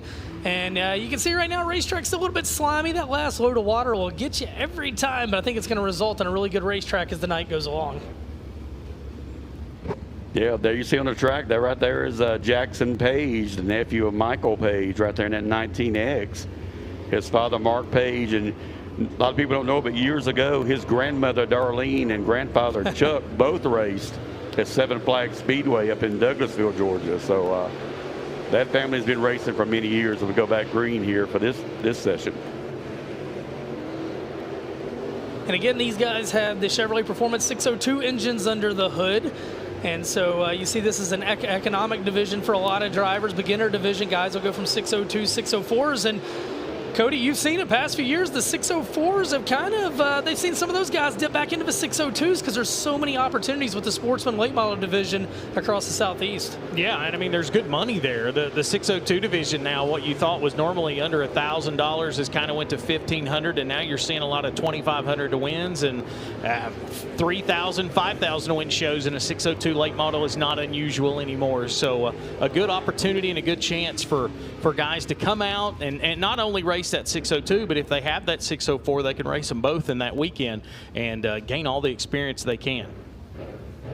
Oh yeah, we have that the 602 Red Clay Series come twice a year, and there's usually at least 40 of them that show up for those races, and that's like $2,500 to win in those, and a ton of cars show up for that. Yeah, a lot of parity. Our tech director for FloRacing Night in America, Ray Cook, he operates the Red Clay 602 late models, and yeah, a lot of parity in that. Just a lot of parity. I don't care what division it is when you come into this region.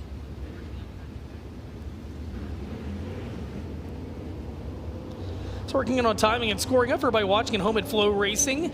We'll be making an announcement later this evening. I think we're going to push tomorrow's start back probably to about 5:30 hot laps. Again, you don't expect 76 degrees on a Saturday with sun and a little bit of wind tomorrow. We want to make sure we've got a good racetrack tomorrow night for everybody. And usually we're racing either a little bit of rain coming in or chilly weather, and we've got neither of those options that we're up against tomorrow night. So we'll give you an update later tonight.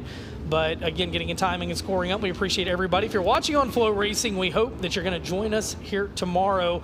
You just couldn't ask for better weather, and you couldn't ask for a better field of cars. Man, it's just such a great field in all the divisions. Yeah, and to have the amount of cars we do just in 2 divisions tonight here on the grounds, just a staple of this facility and everybody that wants to come here and compete.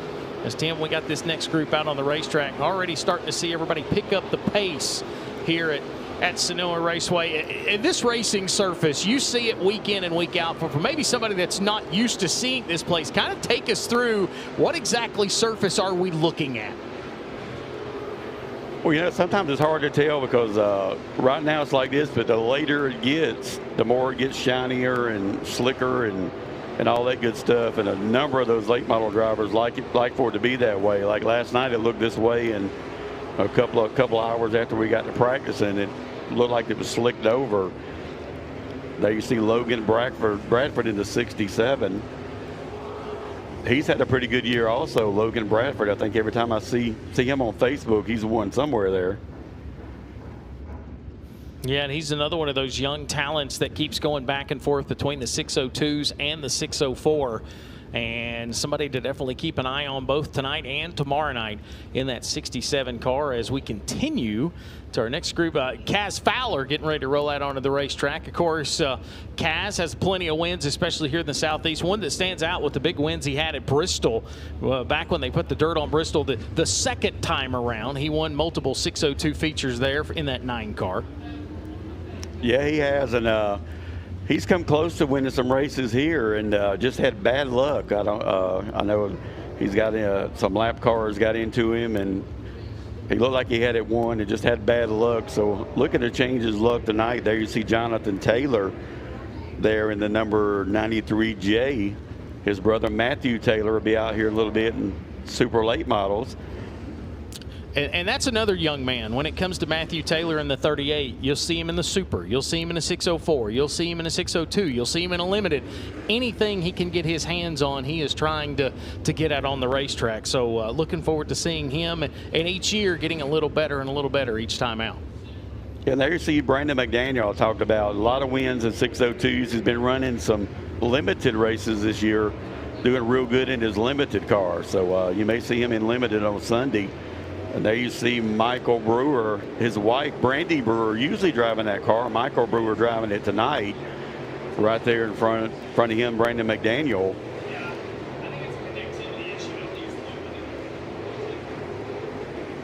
But Brandy Brewer runs 602 Chargers. She'll be out here on Sunday.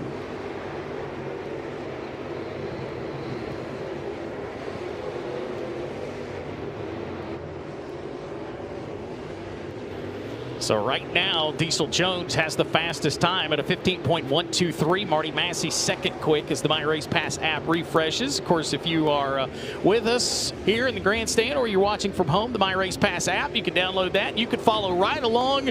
And Tim, that's the technology we have. So if you want what we have in the booth, you can have it in the palm of your hand while you're here.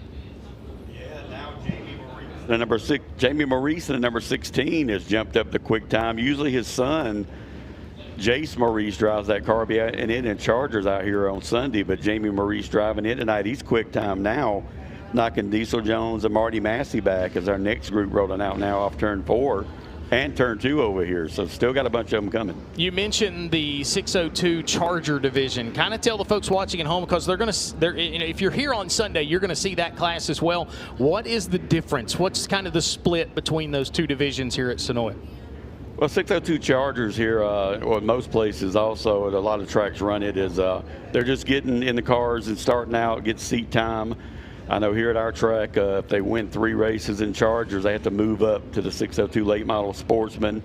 But it's to give them some seat time, with other drivers and get the experience, because they don't want to jump out there with these 602 guys that have been racing for all these years. And I'm glad to see, years ago they never had the Chargers as a class. I'm glad to see they have, and let these guys get seat time and practice and, not be out there with all the guys that have had the experience. So it helps them a lot.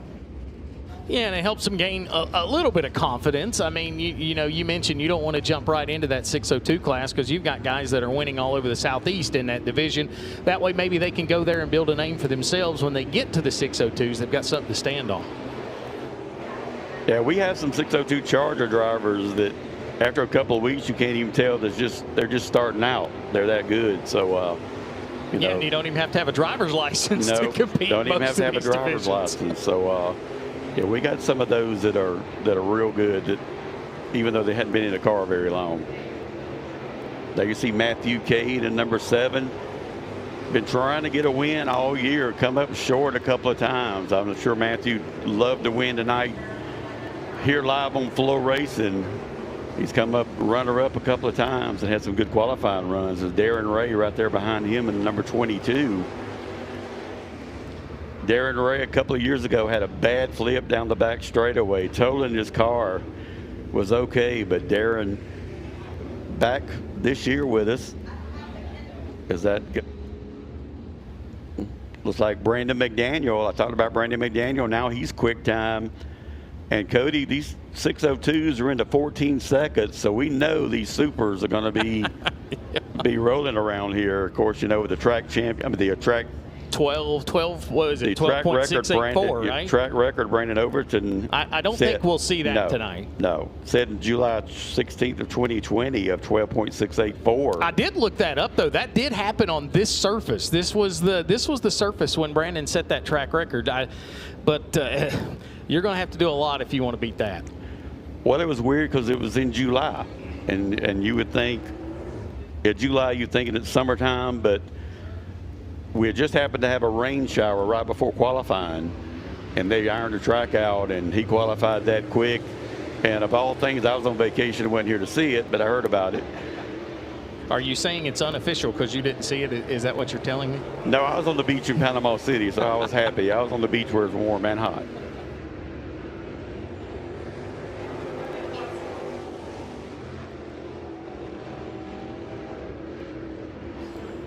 Once again, continuing our hot laps for our 602 late models tonight here at Senoia Raceway. A solid field of them, as we mentioned, all together 88, 43 602 late model sportsmen, 45 of the FloRacing Night in America presented by Kubota Super Late Models. They will have their Dirt Draft hot laps coming up in moments as we get ready to finish up this hot lap session. Now to the 11 of Charles Gower to top of the leaderboard with a quick time of 14.568. Brandon McDaniel's time was 14.827. So a little bit quicker there for Charles Gower.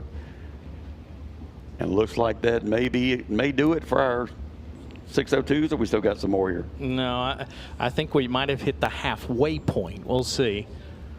Maybe. I got 23 on your scoring sheet.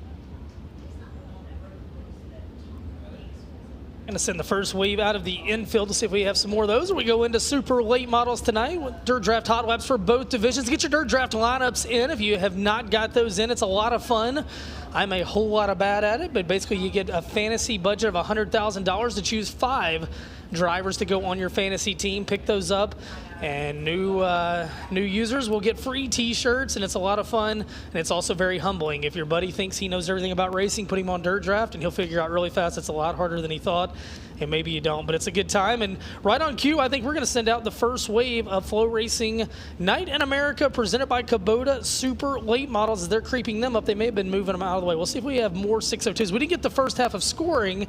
The scoring loop was not up for the first set of hot laps, so we're going to see, it's a surprise to all of us. We're going to see what they send out of staging as we send the cars out of the infield back to the pits. We do know the 602 late models, they're going to qualify tonight, and the lights come on just like that. Hey, how about the fact Bubba Pollard himself spearheaded repainting the walls this week? Bright yellow. I tell you what, a little bit of paint at a racetrack goes a long way. And I do like the yellow walls here. They used to be red and white. And the yellow walls, well, that reminds me a little bit of Cedar Lake Speedway up in New Richmond, Wisconsin with the yellow walls. So fresh paint, and hopefully nobody is here to tarnish Bubba's brand new paint job on these walls, Cody. Yeah, exactly right. And that's one of the staples here. You see a lot of the photos of Senoia Raceway, the yellow walls, they just look so much better. And especially with these LED lights that they've put up, these new lights here at Senoia Raceway, really makes this place stand out, as it looks like the ants are coming over the hill. There you see the sun setting in a beautiful view. Look at that. That wow. is gorgeous here on this Friday afternoon. Right over. I mean, that is a spectacular shot. We've got a great staff here with us this weekend, and it looks like we are going to go into Dirt Draft hot laps for the super late model division, round number 8 of 2025 for FloRacing Night in America, presented by Kubota. Jackson Heiss, the Ocala, Florida driver, first driver sitting in the chute down there. The Longhorn race car, H&R Racing engine, Triple Crown trailers, Quality Services roofing entry, a 7-time Florida State Go-Kart late model champion, the 2024 Hunt the Front Super Dirt Series Rookie of the Year, and a driver kind of like his buddy Trey Mills. They've really branched out over the past couple of years. You've seen him in a lot of places, Cody. Yeah, and he even jumped out last year and jumped on earlier this year and went and run a few summer national races with Trey and Ashton. So been a staple on the Hunt the Front Super Dirt Series the last few seasons, and really starting to kind of get some things going in the 388. And this is one of the tracks he's been really good at over the years. He'll be coming out right behind him, the 157 of Mike Marlar. Of course, back with Tony Delk Racing, Tony Delk Enterprises, the Mike Marlar 157, the Delk Equipment, Langenfelter Mechanical Contractors, Petroff Towing, Can-Am Auto Salvage, Cornet-powered Longhorn. And Mikey's got hot here lately, picked up some wins, swept the weekend up there with the Valvoline American Late Model Series Ironman Series at Atomic Speedway. Couple of wins there. And always good to have Mike here with us, the only 3-time Lucas Oil Late Model Knoxville Nationals champion. And he's in the house. And you talk about stats, we've got 9 former winners here. 12 drivers have won in 43 all-time series events. It is only appropriate at Cat Daddy's favorite racetrack in the world. Clint Smith, tonight is the 44th race of all time for FloRacing Night in America, presented by Kubota. And of course, Cat Daddy was the 44 for so long out on the road. And I told him today when he came through the gates about that, when he had a big smile on his face. So somehow Cat's going to get it in his head that this was always the plan for the 44th race to be at Senoia Raceway in his honor. Yeah, and anytime you see that two-seater out on the racetrack, I think he's the only one that owns the keys to that two-seater to be able to get out there. So if you do see it come out on the racetrack throughout the night to help with any track prep, most of the time Clint is behind the wheel of that two-seater. So right now, rolling the middle of the racetrack, and sometimes when the announcers and the scoring staff are in two different booths, we're the last ones to find out, Cody. So right now, rolling the racetrack right now with the rubber tire roller. We're trying to get an update next door from race control on how long before they send this first wave of cars out. Yeah, and that's kind of the point of having the extra water and just having this surface. You would rather go above and beyond and know you've got a better racing surface than to maybe cut it short and be in a bad spot halfway through the Well, night. I think the bigger problem, we'll see if we can, there's the two-seater Cat Daddy drives.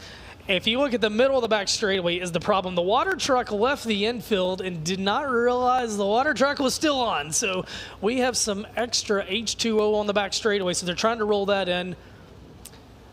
Yeah, so you see, it's like Bubba Pollard down there on the Caterpillar just trying to get that little bit of water. We're sitting on the infield running and went up across the track. And, hey, man, if it can happen, it will, right? Oh, well, I mean, we haven't reached the stage of police officers making race decisions yet. So well, there's no we're doing canine pretty cops. We have no canine cops. That's true. That was an all-timer. I talked to Vic Hill back on Monday, and he was still laughing about it. He said, have you guys had the K9 cops at any other event this year? I said, fun fact, Vic, we, in fact, have not had the K9 cops anywhere. Well, again, this kicks off two big nights here tonight. Round number 8 for FloRacing Night in America, presented by Kubota. We have 4 drivers still eligible for the championship entering tonight's event. Bobby Pierce, the 2023 Series champion. He leads by 48 markers over the 2021 champion, Jonathan Davenport. Third, Ricky Thornton Jr., who was our champion last year. He won both nights of this event. And then back and forth, we talked about it earlier, Hudson O'Neal. At one point, he was going to run the whole tour this year. Then he missed the opener, and he missed the third round. But even with 5 races under his belt, he's still got a mathematical chance. Now, he needs a lot of help starting tonight. Realistically, by the time we get to tomorrow, it's going to be a 3-driver race. We're going to talk more about that. As they sit there and try to get the backstraps dried up, we are going to step aside. We'll come back. Dirt Draft Hot Laps. We'll see what happens next. This is Senoia Raceway, the Peach State Classic. This is FloRacing. Don't go anywhere.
Welcome back to Senoia Raceway, Senoia, Georgia. We got the water off the racetrack. We got race cars on the racetrack. Cody Early joining me. I'm Ben Shelton. We got Earl Hoon Jr. in the infield. Tim Cooper on the track call.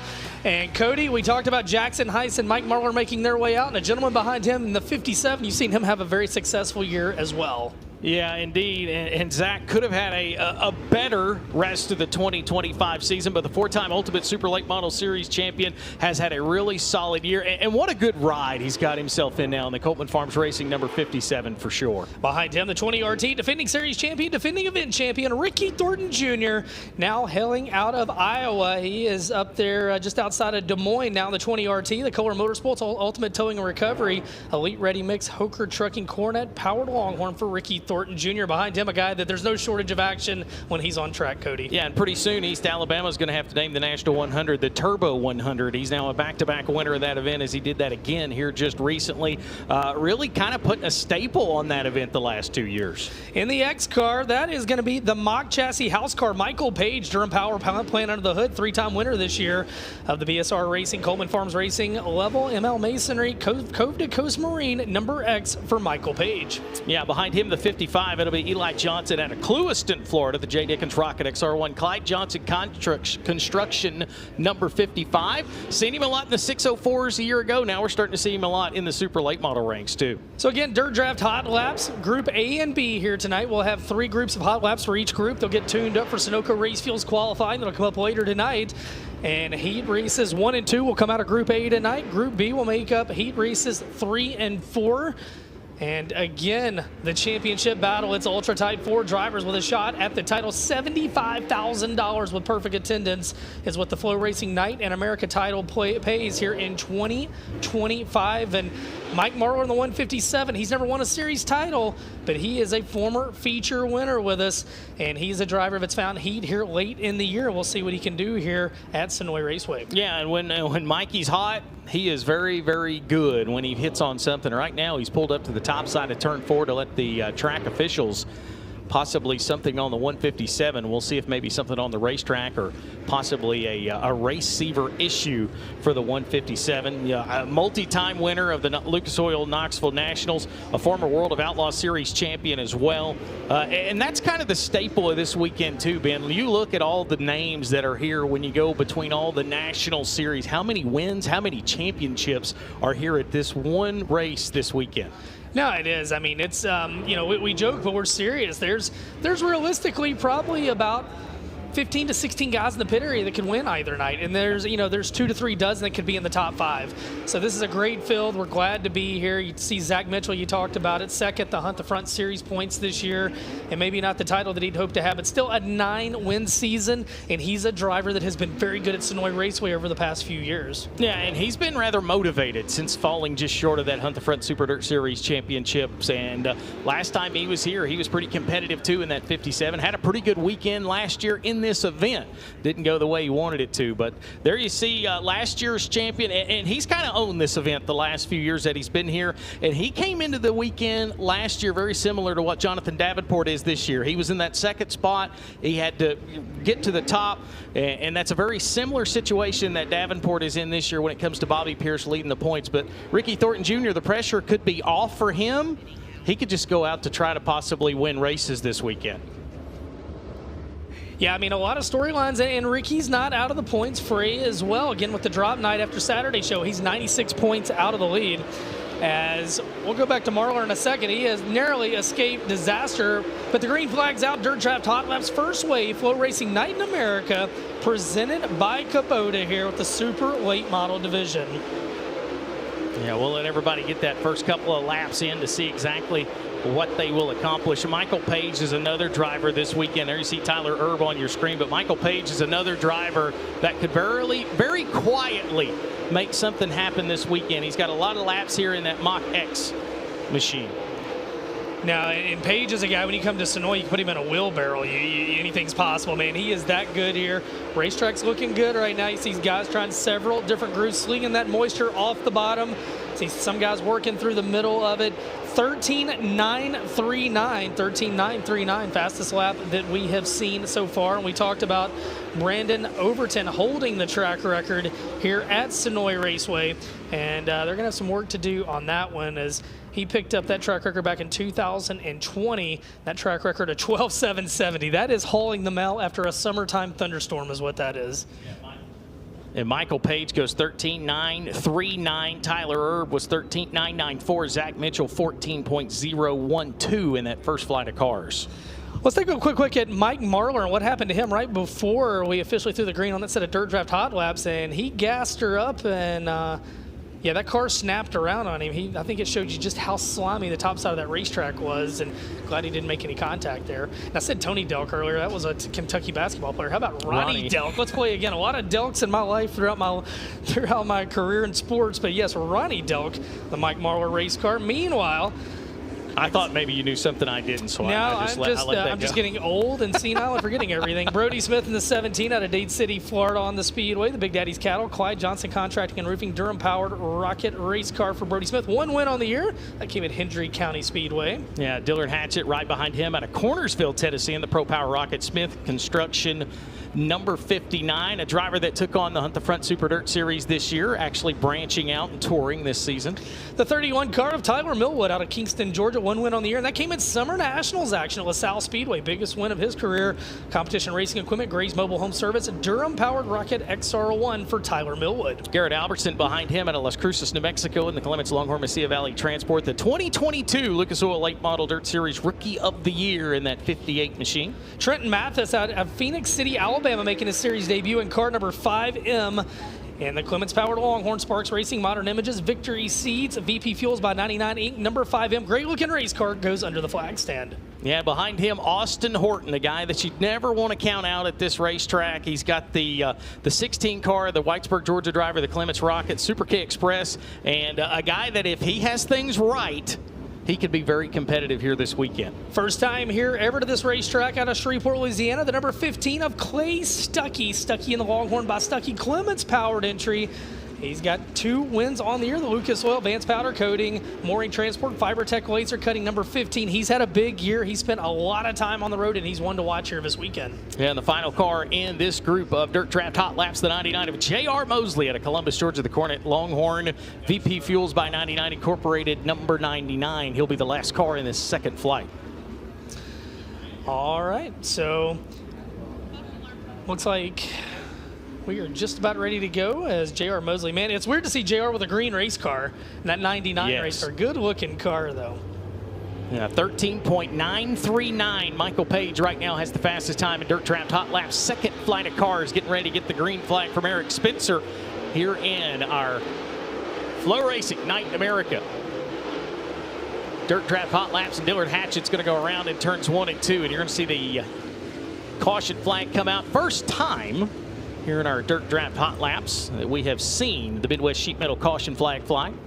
Yeah, and Dillard is, this is his first time to ever race with this series. I was talking to him earlier, the Cornersville, Tennessee drivers he talked about. A couple of wins on the year, and he's looking to continue to branch out more and more in future years. Pro Power Racing Engine Rocket, the Smith Constructors Incorporated, 59. And if you're going to have a mulligan, have it now and don't hit the wall. That's the 2 things that you want to do if you're going to have some bad luck. Yeah, and the tire tracks down in turns 1 and 2, he got about as close as he wanted to get to that yellow, freshly painted Bubba Pollard wall here at Senoia. You know, we joke about Billy Moyer telling the kids to get off his lawn. Bubba Pollard says, stay off my concrete. I worked hard on that one. Green flag is back out here at Senoia Raceway. A picture-perfect night in the Peach State with 45 FloRacing Night in America Super Late Model competitors presented by Kubota, round 8 of 9 on the tour. Your best 8 finishes count toward the championship. Tomorrow night, we're going to crown a champion. The trophy's on site, the check's on site, and we got a $20,000 winner's check tonight, a $30,000 winner's check tomorrow night. And boy, Austin Horton, that's 16. He is no stranger to victory lane here, and he would love to get a career win. Yeah, but right now, your fastest car in this group, Garrett Albertson, 5th overall, 14.103 right now. That's the fastest time in this second flight of cars as we have the checker flag come out here in our second group in Dirt Draft Hot Laps. And there you see Garrett 4th overall fastest now, 13.994 for the Las Cruces, New Mexico driver. 8-time winner this year. What a year for Garrett Alberson. And boy, I don't think he can think 26 can get here soon enough. He's racing here. He's going to race the Dome. He'll start at the Wild West Shootout with us out in Phoenix in January. But it was a big year, and he would love to get his first ever FloRacing Night in America win here tonight. Senoia Raceway is another racetrack where Garrett has been really good throughout his career. We'll bring the next wave of cars out in a minute. Earl Hoon Jr., you're watching from the infield right now. This racetrack's got some tricky spots in it. What have you noticed so far during Dirt Draft Hot Laps? Well, actually, what I noticed down here in 3 and 4, it's way juiced up, right? And there's actually a little rippling effect right in the middle of the racing surface. I was about to mention that I caught up with Devin Moran, this year's Lucas Oil Late Model Dirt Series champion. And, he's like, Earl, you can really compare this place to Port Royal. Yeah, it's not a big half mile, but like the surface up at the Speed Palace down here at Senoia Raceway, it gets slick from top to bottom. And normally there's a nice moisture patch on the outside of the turns right up against that wall. But right now, boys, this track is absolutely juiced up here during Dirt Draft Hot Laps. Well, thank you very much, Earl Hoon Jr. Good to have Earl. His first ever FloRacing Night in America event. Cody, this is your first one up in the booth with me. Glad to have you here, and it's an honor to work with you guys. And you both have got quite the resume. And Earl, of course, won't be that long. He'll be out in Tulsa at the Chili Bowl working that event. And Earl's racetrack, where he announces weekly at Port Royal Speedway, you could put Senoia in there about 10 times. It's one of the bigger racetracks, and man, I love going to Port Royal. Though it's a definite bucket list for anybody watching at home. And you check the parking lot continuing to fill up out there. And I mean, we're getting into the overflow out there now. Again, they sold all the camping spots on site, so by tomorrow those will all be full. Fantastic turnout and a fantastic field of cars as the next set of cars are led out by Hampton, Georgia's Ashton Winger, 6-time feature winner this year. Jeff Matthews Racing, West Pro JCB, Capital Sports Construction, Recreational Vehicle Select, number 12 for Ashton Winger. Yeah, behind him, the 5-time World of Outlaws Super Late Model Champion out of New Berlin, Illinois. In the Durham Rocket, that is Bishop Brandon Shepard in the 1. The 14 junior, he's had a big year on the road. Trey Mills, everything from a Summer Nationals win to a Comp Cam Series win and all points in between. The St. Augustine, Florida driver, the Clements Powered Longhorn Twins Farms, Mills Concrete, number 14 junior for Trey Mills. Behind him, out of Evans, Georgia, the Vic Hill Longhorn Budweiser, SM2 Stein Motorsports, number 2, the 2021 Southern Nationals Rookie of the Year. He competed on the World of Outlaws circuit this year. That is a little sexy, Cody Overton. The killer, Kyle Bronson in cart number 40, the 40B. He's won this event here tonight 2 times before, and he's here in the race car engineering LTX cart 40B, one to watch out of Brandon, Florida. Yeah, behind him, another Florida native out of Dade City, Florida, the Durham Rocket XR1 Big Daddy's Cattle, Jim Pacino Trekking 17 SS. That is the older brother, Brendan Smith. We've seen Brody in our last Hot Lap session. And the number 49, Jonathan Davenport, 3-time Lucas Oil Late Model Dirt Series champion. He was the 2021 FloRacing Night in America champion. The Nutrient Ag Solutions, Bilstein, ASC Warranties, Dynagrows Seed, Clements Powered Longhorn for Jonathan Davenport. 19 wins on the year. He's currently second in the series standings, 48 points behind Bobby Pierce for the lead. And one other driver on the racetrack, the 17, that'll be Justin Hammett, the Zebulon, Georgia driver in the Clements Rocket. He's in the 17. There you see him on your screen. Final car here in this flight of Dirt Draft Hot Laps. So Dirt Draft Hot Laps continues. Michael Page, the only mock chassis on the property, and he's the fastest lap so far, 13.939. He went out there in the first set. Racetrack starting to widen out right now. We talked about we'll keep an eye on the middle of turn number 4. A little bit of character down there with that. We'll see if that gets any rougher. Although right now, not terrible. I just think a little bit of extra moisture right through the middle of that corner. Yeah, Jonathan Davenport just rocketed to the top of the speed charts, 13.696. Cody Overton second, Ashton Winger third, Brandon Shepard fourth. Boy, it picked up in this group tremendously. Yeah, you can tell they started to knock some of that slime off, and guys are really able to get after it. As checkered flag will fall on this set, Jonathan Davenport, as Cody said, 13.696. Fastest lap in that set. Then Cody Overton. Cody trying to have a big end of the year. Cody started the year fast and had a little bit of bad luck through the middle, although it's worth mentioning Cody with 3 wins at Senoia Raceway during the course of this season between crate and super late model action. As they will roll back to the pit area, and we'll roll the next wave of Dirt Draft Hot Laps to the Speedway. Just a star-studded field of 45 super late models in the pits here tonight, and it's going to be exciting to see who joins Earl Hoon Jr. in FloRacing Victory Lane when it's all said and done this evening. They will pick up $20,000 for winning tonight's event. Next set of cars come to the Speedway, and this gentleman's a threat everywhere he unloads. The 5 of Mark Whitener out of Middleburg, Florida. The Magic Man, the Whitener's Tractor Service, Southeast Ship Repair, Ocala Restaurant Supply, Pro Power, Longhorn Race Car. 13 wins this year for Mark Whitener in the 5. Yeah, and Brett Gray will be behind him, the Temple, Georgia driver in the Longhorn number 17. He'll be second in the line rolling out. The 99, the Double Down Motorsports Big River Steel entry for Devin Moran, the 2025 Lucas Oil Late Model Dirt Series champion, 13-time winner this year. The Cornet powered Longhorn for the 99, and slipping past him is one to watch all weekend. Yeah, indeed. Bobby Pierce comes in leading, and the now 2-time World of Outlaws champion out of Oakwood, Illinois. The Vic Hill Longhorn Low Voltage Solutions Churchill Transportation number 32 coming in trying to become the first ever 2-time FloRacing Night in America presented by Kubota champion. Winningest driver in the history of the series, also sneaking up through the pack. I tell you what, we're going to stay with the 28 card, and then we'll go to the 22 of Ferguson next. But Dennis Erb Jr., former World of Outlaws champion, the Vomac Truck Sales, McBride Mac, PRC 5-star Clements powered rocket for Dennis Erb Jr., a 2-time feature winner this year. You mentioned the 22 Fergie out of Mount Holly, North Carolina, the Clements Stinger. Of course, he's got with Chase King, and they have chipped away at that Stinger race car every week. Former Show Me 100 winner, a Cotton Pickin' 100 winner in that 22. That's Fergie, Chris Ferguson. And Kennesaw, Georgia's Garrett Williams in the 54, first time with the series, limited late model power plant under the hood. He said, you know what, I just want to come be part of the show this weekend. And oh man, Devin had 4 wheels off the ground getting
Smoky Madden in the 44, the Kell Green Racing, Transtail Incorporated, Henderson Motorsports, Jesse's Well Pump and Fabrication, Vic Hill Powered Longhorn, 3 wins this year for Chris Madden. Behind him in the 38, it's going to be Matthew Taylor out of Fort Valley, Georgia, the Vic Hill Rocket XR1, Patriot Development, Lee K Construction, first full season in the Super Late Model for that 38 of Matthew Taylor. 2024 Lucas Oil Late Model Dirt Series champion Hudson O'Neill in car 71, the former World 100 winner, the Cornet powered Longhorn, triple Old Oaks Outfitters, Wheeler Metals, Professional Concrete Cutting Solutions, number 71 for Hudson O'Neill, actually the 2023 champion, for Hudson O'Neill of the Lucas Oil Series. Now you see Dylan Knowles on your screen, the Lynette, Alabama driver, the Clements Rocket XR1, Fowler's Alignment and Brake Services, K Logistics LLC, number 66, always competitive here at Senoia Raceway. Former Lucas Oil and World of Outlaws champion in car number 9 out of Watertown, New York, it's T-Mac Timmy McCready, a 7-time winner this year, the Clements powered Longhorn, Briggs Motorsports Excess Storage, Dave Warren Power Sports, Corey Rubber Corporation, number 9 for T-Mac Timmy McCready. Behind him, a former Talladega short track champion out of Jacksonville, Alabama, the J. Dickens Capital On-Site Solutions, D&G Roofing 221. That's Jason Lively. In car number 19 are Allen Seamless Gutters, Hoker Trucking, Wells Motorsports, Carl Chevrolet, Bill Stein, Todd Cooney Motorsports Entry, the Vic Hill Powered Infinity Bob Wells for Ryan Gustin. 8 wins on the year for Ryan Gustin. He's had some big ones, including his first ever USA Nationals title up at Cedar Lake Speedway. And again, good year with the World of Outlaws, 3rd in the World of Outlaws standings at the end of the year. Gustin, he is a guy that loves Senoia Raceway, Cody. We've talked about it. We'll see what he can do here this weekend. Yeah, he could definitely have a very good weekend. But that guy right there might be the one to keep an eye on. I know they picked him in the pre-race show to possibly be a spoiler here. But I tell you what, the Kell Green Motorsports number 44 of Chris Madden, there's been a surgence, Ben, when it comes to him as of late. It's kind of a resurgence for Chris Madden getting this season underway. Man, it is, and he loves this racetrack, and he's branched out here. He's really he's traveled a lot. We saw him at Port Royal. We saw him up at Earl Hoon's playground up there in Port Royal, Pennsylvania. He contended for that win, but he loves Senoia Raceway. That team didn't practice last night. Haller pulled in after the races, and he's here to do battle here tonight. And Hudson O'Neill, the 2023 Lucas Oil Late Model Dirt Series champion, 4th on the board, fastest in this set. McCready 6th overall, 2nd fastest in this set, and Ryan Gustin 13th, and Chris Madden, a little bit of work to do, 15th overall. Fastest race car in that set, the SSI Motorsports number 71, Hudson O'Neill, and he's another driver that's had good runs here before. And again, he's got a lot of work to do, but he could be the champion when the week's over, but he's going to need a little bit of help here tonight. Yeah, and you mentioned if Hudson would have competed in all the races, the 5 events that he has had, he's had 5 top 5s in those 5 events, right. And he comes in here and he's quick too. So the question, what if? Well, a driver that you always have questions for, and he's always going to have answers for him. The 44 of Dalton Cook Juiceman. The CRM Motors, New Point Lighting, TMT Utilities, Juiceman Speed, Clements-powered Rocket XR1 for Dalton Cook. 3 wins on the year, the 2025 Southern Thunder Late Model Series champion. Behind him out of Rican, Georgia, the Clements Longhorn Supply Chains Management, Harpo Construction, number 14. That is Hayden Cowan. Hayden Cowan in the 14 car. Riding behind him, Shane Clanton from Zebulon, Georgia. National Dirt Late Model Hall of Famer Shane Clanton, the Super K Express, M&S Concrete, Carolina Concrete finishers, Freeman Plumbing entry. 1 win on the year, and that came at Magnolia Motor Speedway and Comp Cam Super Dirt Series action. Behind him out of Evans, Georgia, the Clements Longhorn, the Longhorn Factory Team car. Napa at Coleman Farms Racing, Mesilla Valley Transport. Dude Wipes on the side of the 76 from a former World 100 champion, a 3-time Dirt Late Model Dream winner. It's big, sexy Brandon Overton in the 76. Michigan transplant, now residing in Mooresville, North Carolina. Hunter Cohn, the Dickens-powered Longhorn, Circle Track Warehouse, Charlotte's Racer Expo, PM Racing, Adams Performance, and Tomcat Performance, all sponsors for Hunter Cohn in car 48. There you see Sam C. Wright out of Fort Payne, Alabama, the J. Dickens-powered Longhorn, Cove DeCoast Marine, Troy Lumber, J&R Lumber, number 16 for the most recent Ice Bowl champion. The 74X, the ASD Motorsports entry out of Bakersfield, California, Ethan Dodson. He finished 10th in the World of Outlaw standings this year, 2nd in the Rookie of the Year battle, and the B&K Grading and Paving, Penske, Kaufman Composites, Kaufman Corvette, American Racing Pro Series number 74X. One more driver, I believe, on the Speedway. Yeah, Dennis Hale out of LaGrange, Georgia, the performance-powered Rocket XR1, Hale's Well Services, Dusty's Automotive, 888 for Dennis Hale. So this should be... we may have one more wave. We'll see. We may have one more group that comes out for Dirt Draft Hot Laps, and then we're going to pivot into 602 late model qualifying. And that'll be followed by Sunoco Race Fuel Super Late Model qualifying here tonight. And we'll flip that one around, give those guys a second to get ready, and we'll go straight into opening ceremonies and heat race action with Super Late Models up first here tonight on a beautiful evening in Senoia, Georgia, Senoia Raceway. Dirt Draft Hot Laps, green flag is back out. Davenport still atop 13.696. We'll see if anybody in this final group can crack that top 10 time-wise. Right now, 10th fastest Devin Moran, 13.989 on that leaderboard. Right now, you see guys trying a lot of different grooves around this racetrack. Qualifying is going to be fun tonight because, again, you got areas that are already a little bit slick. You got areas of traction. You got the whoop-de-doos. And who can find the best lane around this place? Racetrack's looking really good right now. Yeah, it is, as here comes the checkered flag getting ready to fly. Fastest right now, never mind, Hayden Cowan, 6th quick, 13.851 on his last lap. And that was a big jump from his first. I was about to say your fastest was Dalton Cook in 14th until Hayden Cowan locked in that final lap. About Hayden Cowan, and that young man's had some speed late in the year as well. And car number 14, 1 win on the year. Came in the Road Warrior division at Swainsboro. You got to love the eclectic divisions these guys race anymore. So let's see if we have anybody else. We got a few that I didn't see on the time, but they may have snuck out in early ones.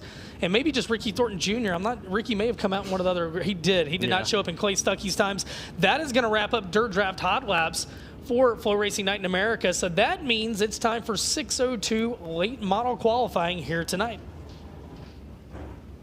And we'll get Tim situated, and he'll come in for qualifying, and this will set things up. Of course, there is going to be a B-main tonight, Tim, so you don't want to be in the old hooligan races later on tonight. You want to put yourself in the show right now.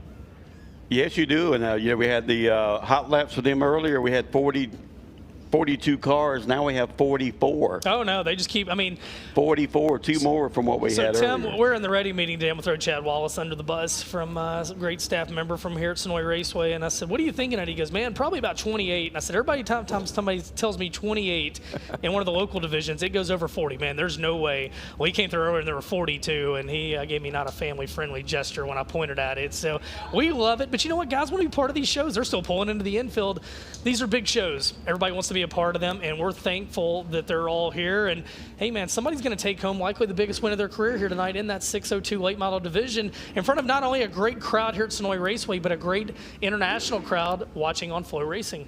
And from what I understand, the trophies they had made for this race are gorgeous. Yes. We talked about it last Saturday in our meeting, and said they're gorgeous. I have not, seen any of them, but they said they are really nice.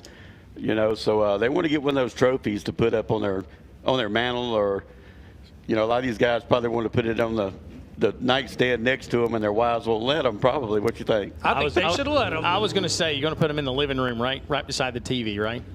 Yep. But they'd rather have them beside the bed on the nightstand, I believe. So as you see, we got 44 cars here at 602 going to be rolling across to the infield to get going here, so it'll be quicker to get them from the infield here off turn 2 when we do get started here. Yeah, I was going to say that is one of the unique things that you all do when it comes to your local divisions. You get everybody in the infield.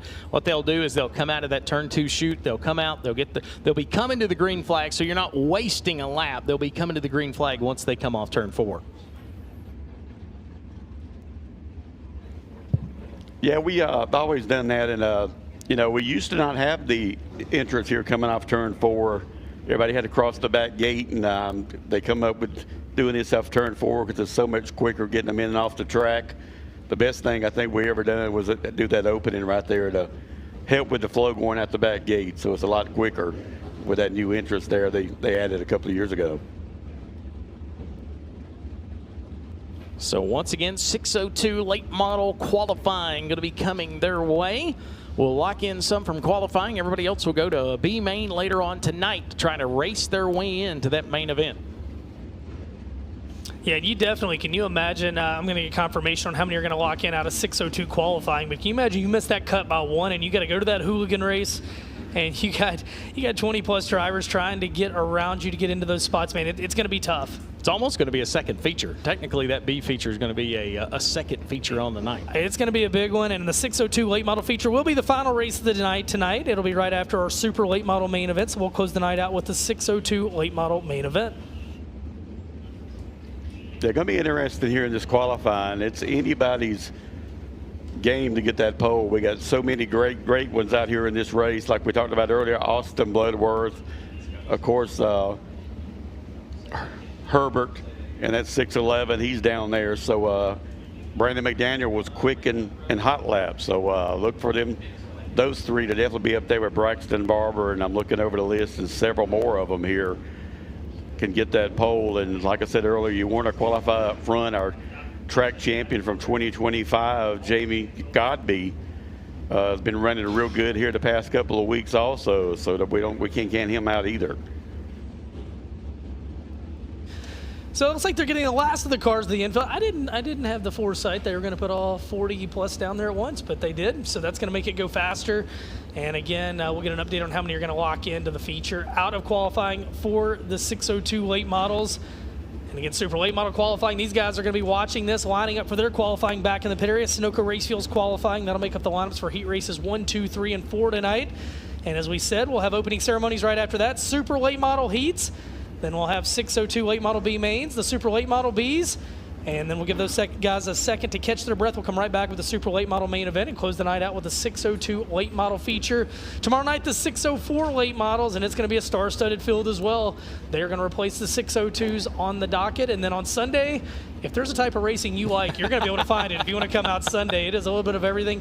Tim's going to pack 10 sack lunches for Sunday. And Tim, that's just for you. You're not sharing, are you? No, and the bad thing Sunday, I got to do it by myself. Y'all going to be gone, so I got to do all this by myself. If you ask Cody nice, he might stay and hang out with you. You might be on your own, buddy. I tell you what, we'll give you this big, nice press box to yourself. You're right. That's what we'll let you spread out. There won't be near this much hot air up here. You get Cody and I out of here, namely me. Well, Tim, it looks like we're just about ready for qualifying here for the 602 late model division. And, man, it's impressive to see them all the way from the bottom of turn 2 all the way to the flag stand on the infield. We beat them by 1, Cody. They had 1 less entry, but if we don't get going, they're going to surpass us pretty soon. I was going to say, you let the one that just got in the infield unload. I think they've got us. 89 cars and 2 divisions here tonight. One just snuck into the infield just as I said that off of turn number 4. My luck, that'll be number 45. And you said Chad told you earlier maybe 28. He thought 28. He didn't even get to 28. He say times 2. He said that. Well, you know what? We're underway with qualifying. Here we go. First car out. It's going to be the 16 of Jamie Maurice. He was quick time earlier. Behind him is going to be the 22 of Alan Brewer. There you see Jamie Maurice. Also going to be running an open wheel modified race come Sunday afternoon. Jamie Maurice comes by with a 14.860. Alan Brewer with a 14.963. His son, Justice Maurice, is out there in that number 17 right there. Father in the 16 and son in the 17. Justice picked up a couple of wins in our 602 Chargers and moved up to the 602 late model Sportsman. And our track champion from a couple of years ago, quick time, Daniel Brewer in the D22 with a 14.523. So Jamie Maurice second quick, Alan Brewer and Justice Maurice as we get ready for our next group to roll out. That 84, good to see him here. Have not seen Austin Smith. Austin Smith, a big competitor up at Dixie Speedway for many years. Out here, good to see him out here. Let's see what Austin can do. Austin Wright, he picked up a couple wins in our 602 Charger also.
Our next group rolling out.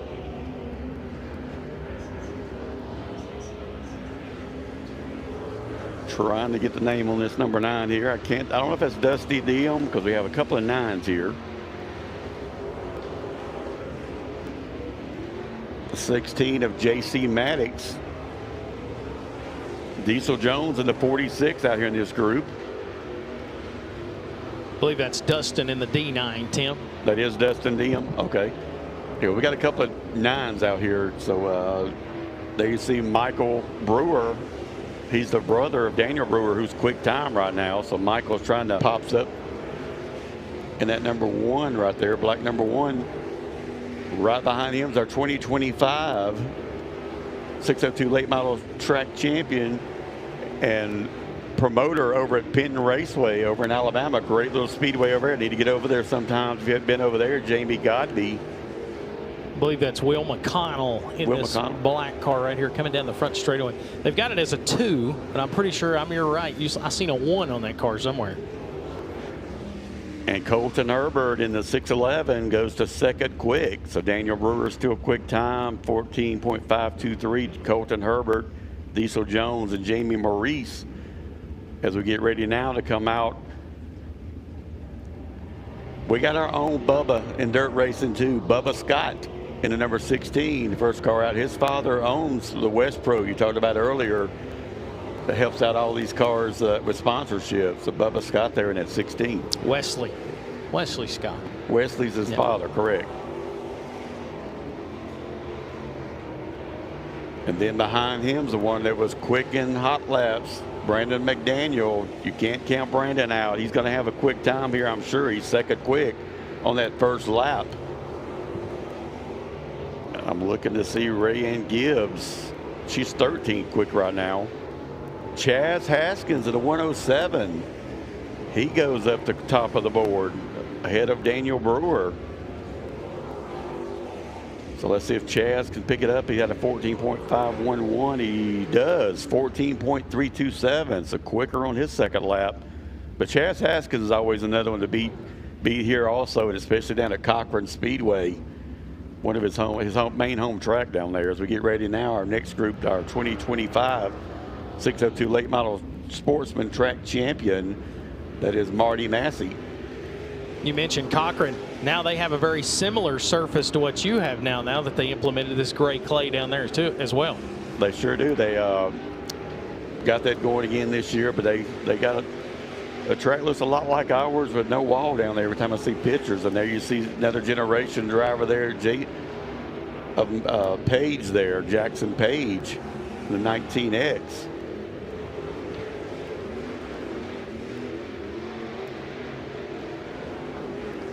Right there, he shares that ride, and there you see the 14-year-old Austin Bloodworth we talked about earlier.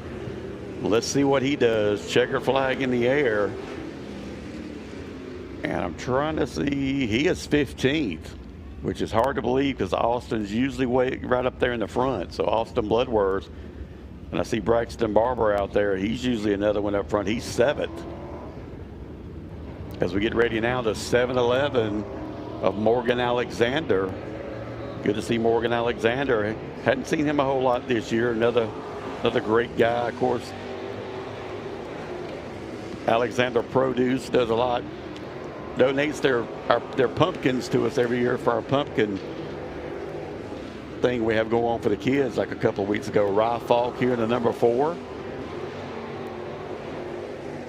White flag in the air for them. Let's see, we got Logan Bradford. He just come off turn 4, but there you see Rye Falk. Let's see if anybody can beat Chaz Haskins. Morgan Alexander, 5th quick. So Morgan Alexander hadn't been in a car in a while and comes back out here and looks real good. Logan Bradford in the 7th position. I know Zane Littleton was out here last night. Saw where he posted. His car felt good. He's 21st right now in that 87. Yes, here we go with our next group. There you see another generation driver from a family, the Haygood family. His father, DeMar Haygood, races it a lot here, and that is Rush Haygood in number 17.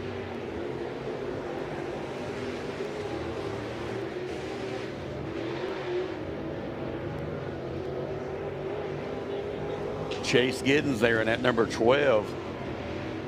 Came here, I think, a couple of weeks ago, back a couple of weeks ago in the summer, had a real good run here. And then you got the number 9 of Cass Fowler right there behind him.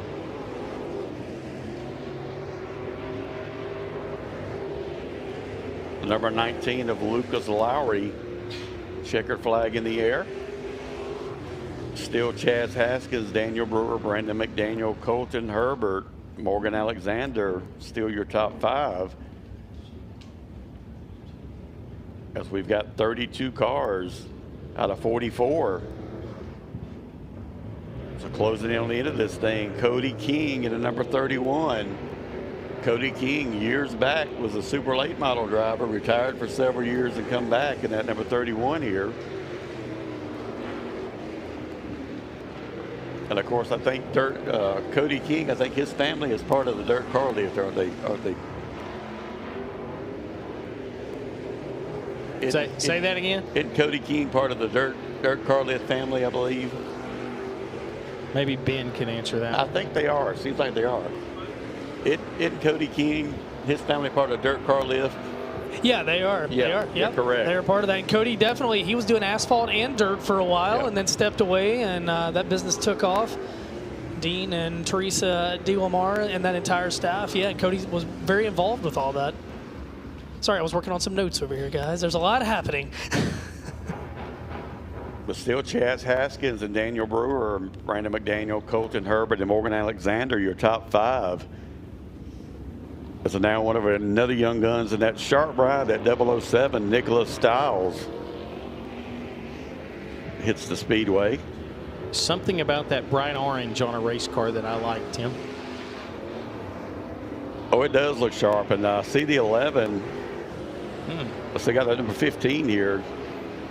15T of Steven Tippins. Steven's run with us a lot this year also. And that 24 right there, Peyton Stevenson. Peyton Stevenson, I really hate it for Peyton. He had a super late model. He'd run a couple of times this year. Was planning on racing supers tonight and raced somewhere last weekend and blew the motor. I about didn't recognize him without Scooby-Doo on the side of the car. Yeah, that's actually Frank Honeycutt's car he's driving. Frank Honeycutt's usually in that car. So, yeah, Scooby-Doo's will be out here, I think, Sunday afternoon or tomorrow night for crates. Jinkies.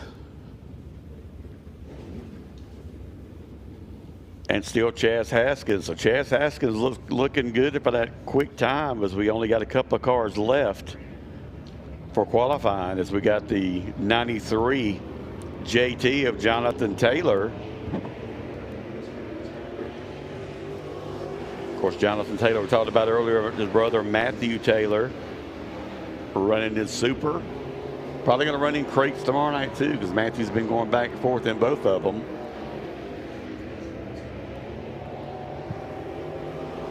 Then we got number 43 of John Strickland in number 43.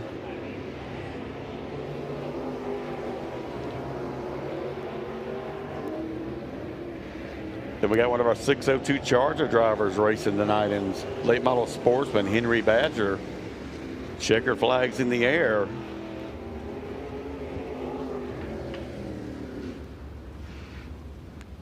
Yep, checker flags in the air, waiting, looking for Bo Fulcher. I don't see where he qualifies. I don't know if he's going to be able to make it or not. Right now, Chaz Haskins will be your pole sitter with Daniel Brewer second, Brandon McDaniel, Peyton Stevenson. And that 24 jumped up to fourth. Colton Herbert, Charles Gower, Morgan Alexander, Diesel Jones, Logan Bradford, and Marty Massey round out your top 10. I don't see Bo, so I think that may be it. I think that's it, Tim. So that'll wrap up 602 late model qualifying. We're going to step aside real quick. Thanks to marketing partners. We come back. Super late model qualifying from here at Senoia Raceway in the Peach State Classic. Don't go anywhere.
And welcome back to Flow Racing's live production of Flow Racing Night in America, brought to you by Kubota Tractors. It's night number 1 of the Peach State Classic weekend here at the Senoia Raceway. We just wrapped up Dirt Draft Hot Laps. We're about to get underway with this evening's qualifying sessions. Good evening, everyone. I'm Earl Hoon Jr. I'll be pit reporting all weekend long. I was able to catch up with a couple of drivers a few minutes ago.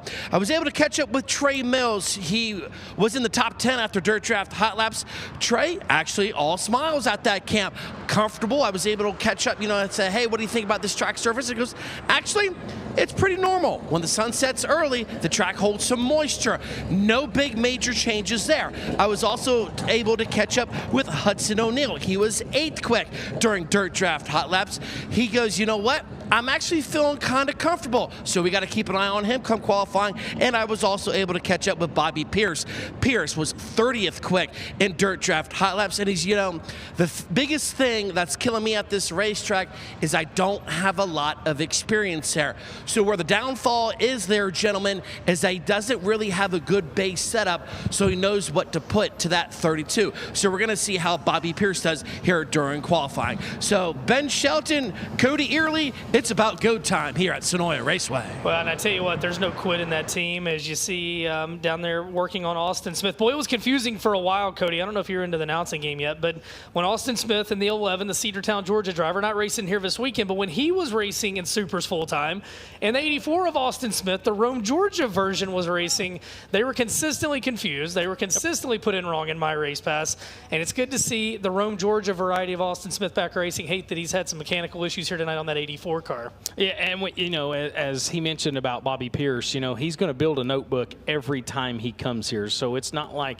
he's not going to get better each time he sees this racetrack. I would say they've got notes to carry over from last year's event here, something to kind of start on. But the unique thing about this place, and Ben, you see it, Tim, you see it. Yes, today's track compared to tomorrow, it's not going to be the same racing surface, even though it's going to look very similar. No, I mean, it is, and you're going to get something different every night, and that's the beauty of our sport. I mean, you can go out there, and depending on how deep you go with the blades and the scarifiers and the tractors, there's a lot of different things you can do. And then tomorrow you throw in, it's going to be a little bit warmer. It's going to be a little bit sunnier, a little bit windier. We will note tomorrow we are going to hot lap at 5:30. Given the sun and the wind, we want to make sure we've got a good racetrack. So please make note tomorrow, 5:30 hot laps. Originally we were going to be 4:30 on Saturday, and admittedly a lot of times it's because it might be in the upper 40s on Saturday. Tomorrow's going to be in the upper 70s. Sun's out. Wind's going to be about 15 miles an hour. So we are going to hot lap tomorrow night at 5:30. That lets the sun set on the horizon. Meanwhile, it's time for Sunoco Race Fuels qualifying here tonight for the Super Late Models. Your first qualifier out of Middleburg, Florida, Mark Whitener. In car number 5, he'll be joined by the 17 of Brett Gray out of Temple, Georgia, and Dresden, Ohio's Devin Moran in car 99. Mark Whitener, a 13-time winner this year in the Whitener's Tractor Service, Southeast Ship Repair, Ocala Restaurant Supply, Jeff Concrete Works, Pro Power Racing Engine at Longhorn for Mark Whitener and car number 5. Hey, let's flip it around. Why don't we do Group A instead of Group B? How about that, Cody? You had me going there for a minute. I was seeing if you were paying attention. Let's switch it around. Your first qualifier, he's also going to be out of Florida, but he's going to be in a triple-digit race car. The 388 of Jackson Heiss, the 157 of Mike Marlar out of Winfield, Tennessee, and the 57 of Zach Mitchell out of Erie, South Carolina. That feels more like it. Jackson Heiss, the Triple Crown Trailers, Quality Services, Roofing, Down-to-Earth Trailers, H&R Racing Engine, Longhorn, number 888. The 157, another three-digit race car, Mike Marlar, and the Ronnie Delk Equipment, Lingenfelter Mechanical Contractors, Can-Am Auto Salvage, Mesilla Valley Transportation, Certainty, Cornette Powered Longhorn, 7-time winner this year is Mike Marlar, and the 57 of Zach Mitchell, 9 wins on the year, the Coleman Farms Racing and PM Marketing Special Needs School of Gwinnett. Bill Stein, VP Racing Fuels, all sponsors on the Vic Hill Powered Longhorn for Zach Mitchell. Jackson Heiss, lap 1:14.037. Mike Marlar, top of the board, 14.012. First lap for Zach Mitchell. Third fastest, 14.265. Second lap going to be slower for Jackson Heiss. He'll stay second for now. Can Marlar go up quicker? Yes, he does. 13.664. Mikey Marlar to the top of the board. Final lap for Zach Mitchell. He's going to stay third. He goes quicker on lap 2 at a 14.093. Coming up next, it'll be Ricky Thornton Jr., the Chandler, Arizona driver in the 20 RT. The 18X of Michael Page out of Douglasville, Georgia, and the 55E of Eli Johnson out of Lewiston, Florida. Ricky Thornton Jr., the Kohler Motorsports Ultimate Towing and Recovery Elite Ready Mix, Hoker Trucking, Coleman Farms Racing, Knights Companies, Cornet Powered Longhorn, 24 wins on the year, defending champion of FloRacing Night in America. The 2024 Lucas Oil champion was Ricky Thornton Jr. Meanwhile, in the X, dropped the 18 tonight. It's Michael Page in the X, the Mock Chassis, Durham-powered BSR Racing, Coleman Farms Racing, ML Masonry, Cove to Coast Marine, Southern Ridge Home and Development, Durham-powered race car for Michael Page. 3 wins on the year for that driver, and joined on the speedway by the 55E of Eli Johnson, the Longhorn race car, Eagle Racing engine. Clyde Johnson, Contracting and Roofing, 7 Peaks Performance Auto and Truck Parts entry for Eli Johnson. First lap for Ricky Thornton Jr. We'll see what he does on lap number 1. Second quick, 13.896 for RTJ. First lap for Michael Page. Third fastest, 13.967. Eli Johnson, 6th quick, 14.591. Second lap for Ricky Thornton Jr. is quicker, 13.711. Only good enough for second right now. Michael Page, his second lap. Michael Page slower on lap number 2. And it'll be Eli Johnson's second lap. He's slower as well, so 14.191, the fastest for Eli Johnson. Ricky Thornton Jr., second quick right now. Up next out of New Waverly, Texas, Tyler Urban, the 1, the 17 SR of Brody Smith out of Dade City, Florida, and the 59 of Dillard Hatchett out of Cornersville, Tennessee. Tyler Urban, the 1T, the Best Performance Motorsports, Lingenfelter Mechanical Contractors, First Class Septic, Anthony's Pizza, Sunoco, Robert Speed Company, Clemens Powered Rocket, 14 wins on the year for the back-to-back National 100 champion. Meanwhile, Brody Smith, 1 win on the year that came at Hendry County Raceway. He's in the 17 SR, the Big Daddy's Cattle, Clyde Johnson Contracting and Roofing, Total Claim Service Source, Plum Crazy Plumbing, Jim Pacino Trucking, number 17 SR, and joined by Dillard Hatchett out of Cornersville, Tennessee in the 59. We get just a pause here. I was going to say, you went through all of them and we didn't get a car on the racetrack. Yeah, that's pretty impressive. I'm not sure if they're having an issue down in staging or checking. The 59 of Dillard Hatchett out of Cornersville, Tennessee. Pro Power Racing Engine, Rocket Smith Constructors Incorporated, Fort Line Waterworks, First Farmers, Gray's Equipment, and War Shocks, and possibly having an issue down there on the staging lane. We're trying to get an update on that. Yeah, Mikey Marler right now sets a top 13.664 for the multi-time Lucas Oil Knoxville Nationals winner. On the top of the board ahead of Ricky Thornton Jr., who swept the weekend 1 year ago at this event. But that's only 6 cars in here in our Group A of Sunoco Race Fuels qualifying. 23 total in this first group. And where did Eli Johnson come from, You know what? Ben? I'm going to say maybe if he did not pick up on the second, maybe they had to check the transponder. That might be the case. It's the only issue when you're in a different building altogether than timing and scoring. I was going to say, can we get a rope going over there That's back right. and forth and we can pass notes? Maybe a little Morse code.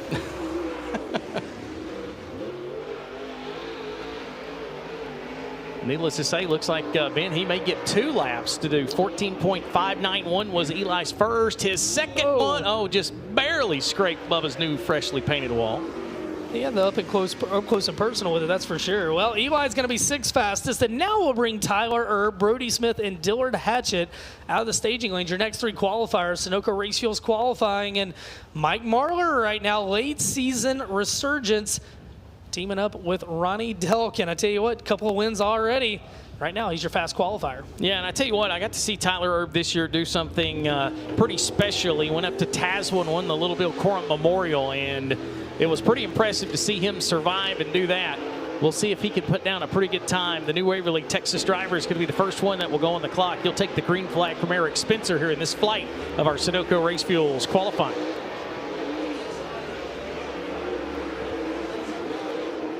Brody Smith way up the racetrack. Wow. Man.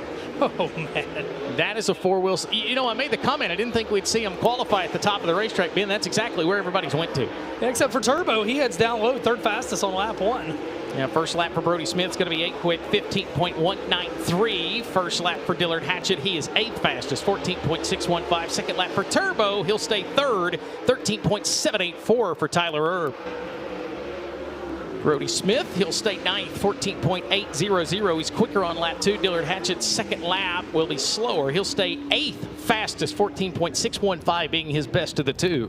Up next, Tyler Millwood out of Kingston, Georgia in the 31, the 58 of Garrett Albertson out of Las Cruces, New Mexico, and the 5 of Trenton Mathis out of Phoenix City, Alabama. Tyler Millwood, competition racing equipment, Gray's Mobile Service, Sugar Rush, Penske, One Source Paint and Body, Durham-powered Rocket XR1, 1 win on the year, and that was his first Summer Nationals win. That came at LaSalle Speedway. Joined by the 58, an 8-time winner this year, that's Garrett Albertson. And Low Voltage Solutions, Roman Machine and Welding, Titan Racing Products, Ken and Beth Roberts Motorsports, Messiah Valley Transportation, Nutrient Ag Solutions, Clements Powered Longhorn. Finished 6th with the Lucas Oil Late Model Dirt Series this year in their standings. And the 5M making his debut with the tour here tonight. Trenton Mathis out of Phoenix City, Alabama, the Sparks Racing, Modern Images, Victory Seats, VP Fuel Spot 99 Inc., Longshot Charters, Clements Powered Longhorn, 2-time winners, Trenton Mathis. Tyler Millwood's going to be the first car that will go on the clock. His first lap, Millwood's going to be 9th fastest, 14.657. Garrett Albertson, he's into the top 5, 13.999 for Garrett Albertson. Trent Mathis, his first lap, he is going to be Trent Mathis, 12th fastest, 15.406. Tyler Millwood's second lap will pull him up to 8th, 14.434. Garrett Albertson slower on lap 2, but he'll stay 5th right now. With Trent Mathis being the final lap for him, he'll jump up 3 spots to 9th. Trenton goes 14.497.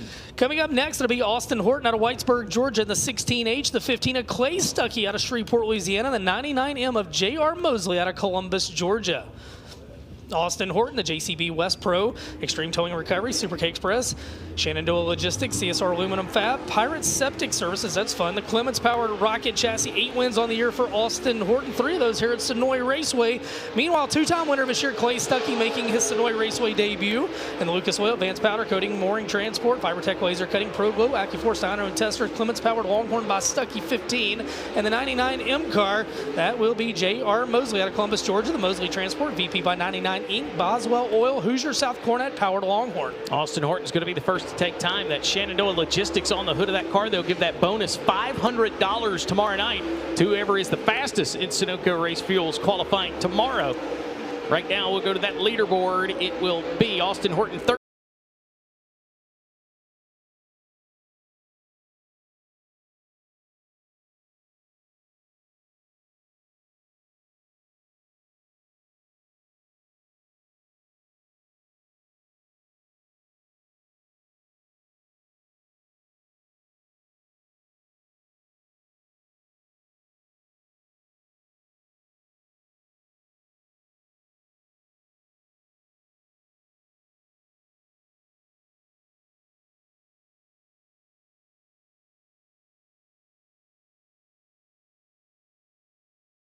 Concrete, VP Racing Fuel, Boswell Oil, Twins Farms, VG Performance, Factory Fits Incorporated, Clements Powered Longhorn for Trey Mills. Time to beat Mike Marlar, 13.664. Ashton Winger, you seen him momentarily there with a brand new wrap on the 12 car. We'll see what he does. He will be the first car that will take a time here in this flight of Group A of Sunoco Race Fuels time trials. 13.664 for Mike Marlar. First lap for Ashton Winger. We'll see what he lands. 8th fastest, 14.239. Brandon Shepard up to 4th, 13.901 for Bishop. Fast time for Trey Mills, 13.639 for Trey. Second lap for Ashton Winger is going to land him 10th. Second lap for Brandon Shepard, bump him up 1 spot to 4th, 13.727. Can Mills go quicker on lap 2? He will not. And Trey Mills to the top of the board in Sunoco Race Fuels Group A, qualifying with a 13.639. How about that young man having a heck of a year? Car number 2 up next out of Thompson, Georgia, Cody Overton. He'll be joined by the 40B of the Killer, Kyle Bronson out of Brandon, Florida, the 17SS of Brendan Smith out of Dade City, Florida. Cody Overton, the Budweiser, SM2 Motorsports, Shaw Trucking, Big Dog Stump and Tree, Supply Chain Management, Morley, VP Boswell Oil, Clements Powered Longhorn. 6 wins on the year for Cody Overton. 3 of those came here. The 40B, that'll be Kyle Bronson. 3 wins on the year for the driver of the LTX Home Builders, Race Car Engineering, Boswell Oil, Atomic Music Group, Allgaier Performance, Clements Powered Rocket Chassis for Kyle Bronson, and the number 17 SS of Brendan Smith, driver out of Dade City, Florida, the Big Daddy's Cattle, Clyde Johnson Contracting and Roofing, Total Claim Source, Plum Crazy Plumbing, Jim Pacino Trucking, Durham Powered Rocket. Cody Overton's first lap, 6th fastest. He goes 13.857. Kyle Bronson, 11th quick, 14.211. Brendan Smith, 20th quick, 14.674. Second lap for Cody Overton in the top 5, 13.750. Kyle Bronson, his second lap, he's going to stay just outside of the top 10 and 11th, 14.207. Second lap for Brendan Smith. He does pick up a couple of spots up to 17th, the 17SS for 17th. He goes 14.483. 2 qualifiers left, and they're going to be led out by Superman Jonathan Davenport out of Blairsville, Georgia in the 49 of a 17H of Justin Hammett. Final 2 qualifiers in Group A. They're trying to get to Trey Mills with a 13.639. Jonathan Davenport, 19 wins on the year. The 2021 FloRacing Night in America champion, 3-time Lucas Oil Late Model Dirt Series champion. The Nutrient Ag Solutions, Bill Stein, ASC Warranty, Dynagrow Seed, Lucas Oil Products, Midwest Sheet Metal, Mark Martin Automotive Group, Mega Plumbing of the Carolinas, all sponsors on the Clements Power Plant under the hood tonight for the Longhorn of Jonathan Davenport. And your final qualifier in Group A, the 17H out of Zebulon, Georgia, Clements Powered Rocket for Justin Hammett, the CNS Auto Electric. My favorite sponsor in the pit area, Snatch Masters Auto Recovery Dirt Car Lift. Somebody made me a shirt with that on it a couple of years. Thank you, Dakota Tennyson, as Justin Hammett, your final qualifier of the night. They do call him the Snatch Master. Well, so. he owns the company, that Auto Recovery. All right, here we go. Jonathan Davenport. We'll see what he does on lap 1, 13.639. That's fastest overall for now. First lap for Davenport. I didn't see it. Picked up on timing and scoring. We'll have to check on that one. Not seeing it. Justin Hammett has shut the car off or got sideways off turn 4, so we'll wait and see if Jonathan Davenport gets it on lap number 2. Second lap for JD. I didn't get Davenport or Hammett, so we'll have to go over to the scoring computer. Stand by. I was going to say, are you physically going to go over there? I think I'm. We'll send a pigeon. Yeah, stand by. We're gonna have to make a field trip over there. Yeah, those times they got them in the computer, but it did not go to my race pass. So let's glance over here at old Race Monitor, see if it made it over there. And how about this? Stand by. And I've got the time, your fastest time of the night, your next to last qualifier, 13.4779. Jonathan Davenport, your fast qualifier. Oh my goodness. And we'll look for Justin Hammett, 23rd fastest, 15.364. Jonathan Davenport, fastest lap. Wow, what a lap there at the end. And the other thing to note on that is you look at the times, he went, man, he was a couple of tenths better than anybody right there at the end. So he found something. The guys are going to be paying attention in Group B. We'll see if Earl Hoons has any update on that. Wow. Yeah, and the promising thing for Group B is they just seen that fastest time laid down in the middle. Earl, down to you. Yeah, guys. I was actually standing right with Trey Mills, and I said, hey, buddy, get ready, because if your time stands, I got to get a quick word with you. And then that's exactly when MRP, my race pass, went down there for a hot second. And then, unfortunately, I had to break the news to him when Ben Shelton, told everybody across the world that Jonathan Davenport is fast time so far here at Group A, and you could just absolutely see the disappointment on Trey Mills. But still, a great run during qualifying for the youngster. Well, I'm glad that I could ruin his night. That's what you just kind of said. No, I tell you what, it's still a fast start. He'll be on the pole of heat number 2. And how about this? Jonathan Davenport's first fast time award of the year right now. Now, we've got Group B, but we'll keep that in our periphery. Is Group A is... All right, so Jonathan Davenport's going to head back, get ready for heat race action.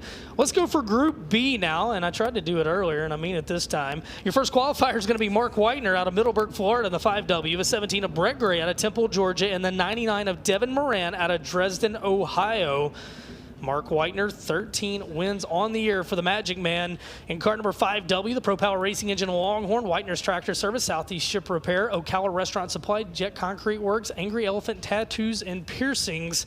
He'll be your first qualifier. Second qualifier, Brett Gray, 14 wins on the year, all in the modified. He's making the progression into the late model, though. He's in the CT525 Longhorn race car. Southern Rustic Restoration, H&H Paving, CNS Auto Electric, Brock's Auto Repair, and Southern Ridge Home and Development, all sponsors on Brett Gray's number 17. And the number 99 of Devin Moran, the 2025 Lucas Oil Late Model Dirt Series champion.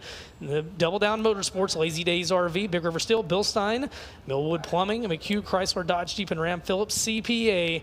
Number 99, a 13-time winner this year, 9 of those with the Lucas Oil Series, and again picked up his first series title in 2025. He'll be your third third qualifier as we're underway. Sunoco Race Fuels Group B qualifying. Fastest time of the night, though, Jonathan Davenport, 13.477. Yeah, Mark Whitener, the Magic Man, he'll be the first one that will see Eric Spencer's green flag here in Group B of Senoia Race Fuels qualifying. We'll see what he can do. Brent Gray, there you see him on your screen. Tell you what, if you can have that kind of success in a modified, Ben, we've seen a lot of guys go from that modified ranks up to the late models and have success. So we'll see if maybe Brett's a name we need to keep an eye on as Whitener's first time, 14.152. First lap for Brett Grace, not as fast, 14.724. And Devin Moran, fast time, 13.899, top of the board for the mailman. Second lap for Mark Whitener, 14.041. He'll stay in second spot for now. Brett Gray's second lap is slower. 14.724 will be his best. Second lap for Devin Moran, even quicker, 13.846 for the 2025 Lucas Oil Late Model Dirt Series champion. Coming up next out of Kennesaw, Georgia, the 54 of Garrett Williams, the 28 of Dennis Erb Jr. out of Carpentersville, Illinois, and the 32 of Bobby Pierce out of Oakwood, Illinois. Garrett Williams in car 54, the Garrett Lawn and Tree Epic Custom Lighting House Hunters Blue Tarango Tea. How about that sponsor? In the 54, the 28, former World of Outlaws champion Dennis Erb Jr., two-time winner this year. And the Clements Powered Rocket, Vomac Truck Sales, McBride Mac, PRC, 5-Star Kaiser Manufacturing, Dundee Heating and Air Conditioning, Colin Signs, entry for Dennis Erb Jr., and the 32 of Bobby Pierce, current points leader, to now two-time World of Outlaws champion, the Low Voltage Solutions, Churchill Transport, Collins Brothers Towing, Rio Grande Wade Services, Mesilla Valley Transportation, Carnegie Towing, all sponsors for Bobby Pierce is number 32. 30 wins on the year for that driver. Garrett Williams will be the first one to take time, 16.074. First lap for Dennis Erb Jr., second quick, 14.012. Bobby Pierce, fourth fastest, 14.169. Pierce still got some work to do. Maybe a drag race for the next two to take time. Williams is going to cross the stripe right in front of Dennis Erb. Erb will stay second. Second lap is slower. Bobby Pierce, his second lap. He'll go quicker, but he can't get out of that fourth spot. 14.049 for the points leader, Bobby Pierce. And we'll see if perhaps Dennis Erb impeded on that second lap. We'll see what Scoring Boost says about that one, if they're going to give him one more lap. And I believe they voted yes, Ben. Yep, he's going to get one more time around. So Dennis Erb Jr. impeded on his second lap by Garrett Williams. Time to beat Devin Moran at 13.846 here in Group B. Tell you what, Dennis Erb down here in turns 3 and 4 working the top side, and 1 and 2 right about the middle. We'll see if he can pick anything up. Devin Moran 13.846 just ahead of him. We'll see if Dennis Erb can get it in the 13-second range. Final time off of turn number 4 for the one-man band. He does hit the 13-second mark. He goes 13.857, still second quick for Dennis Erb Jr. Up next out of Mount Holly, North Carolina, it's Fergie time. Chris Ferguson, the 22. The 44, Chris Smokey Madden out of Great Court, South Carolina. About border wars in this one. Matthew Taylor out of Fort Valley, Georgia, the tri-state area. Coming at you in this next set, Chris Ferguson, a Clements-powered Stinger race car. One win on the year. That came at Cherokee Speedway. The Spartan Transportation, Live Oak Aesthetic and Family Dentistry, Animal Care Clinic, Splits, Schaefer Racing Oil, and Heckles Plumbing. All sponsors for Chris Ferguson's number 22. The 44 of Chris Smokey Madden. He's in the Kell Green Racing, Transtel Incorporated, Henderson Motorsports, Jesse's Well Pump and Fabrication, Millwood Plumbing, Artisan Suspension Technologies, Penske Suspension on the Vic Hill Powered Longhorn for Chris Madden, a 3-time winner this year. And Matthew Taylor had to get out of school to make it here today. He's got his priorities in the right place. In cart number 38 out of Fort Valley, Georgia, the Patrick Development Group, Clay Construction, Nasworthy Mechanical, TMT Utilities and Grading, all sponsors on the Vic Hill Powered Rocket Chassis. Chris Ferguson, fast time, top of the board for Fergie, 13.565. How does it last? Yes, it does. Chris Madden, fourth quick, 13.861. How about that for Fergie? We'll see if he goes quicker on lap number 2. In the Stinger car, second lap for Ferguson. It will be slower, but good enough to stay on the pole for now. Second lap for Chris Madden. He'll stay fourth. Final lap for Matthew Taylor. He does go quicker. Taylor jumps up into the top 5 at a 13.965, but new fast time, Chris Ferguson, 13.565. Coming up next, it'll be Hudson O'Neal out of Martinsville, Indiana, in the 71, the 66K of Dylan Knowles out of Lynette, Alabama, and T-Mac Timmy McCready out of Watertown, New York, in car 9. Hudson O'Neill and the SSI Motorsports Triple Old Oaks Outfitters, Wheeler Metals, Professional Concrete Cutting Solutions, Big River Steel, Merrill Bonding, O'Neill Salvage and Recycling, Cornet Powered Longhorn. He finished 4th in the Lucas Oil standings this year, 12 wins on the year, and he's currently 4th in FloRacing Night in America standings.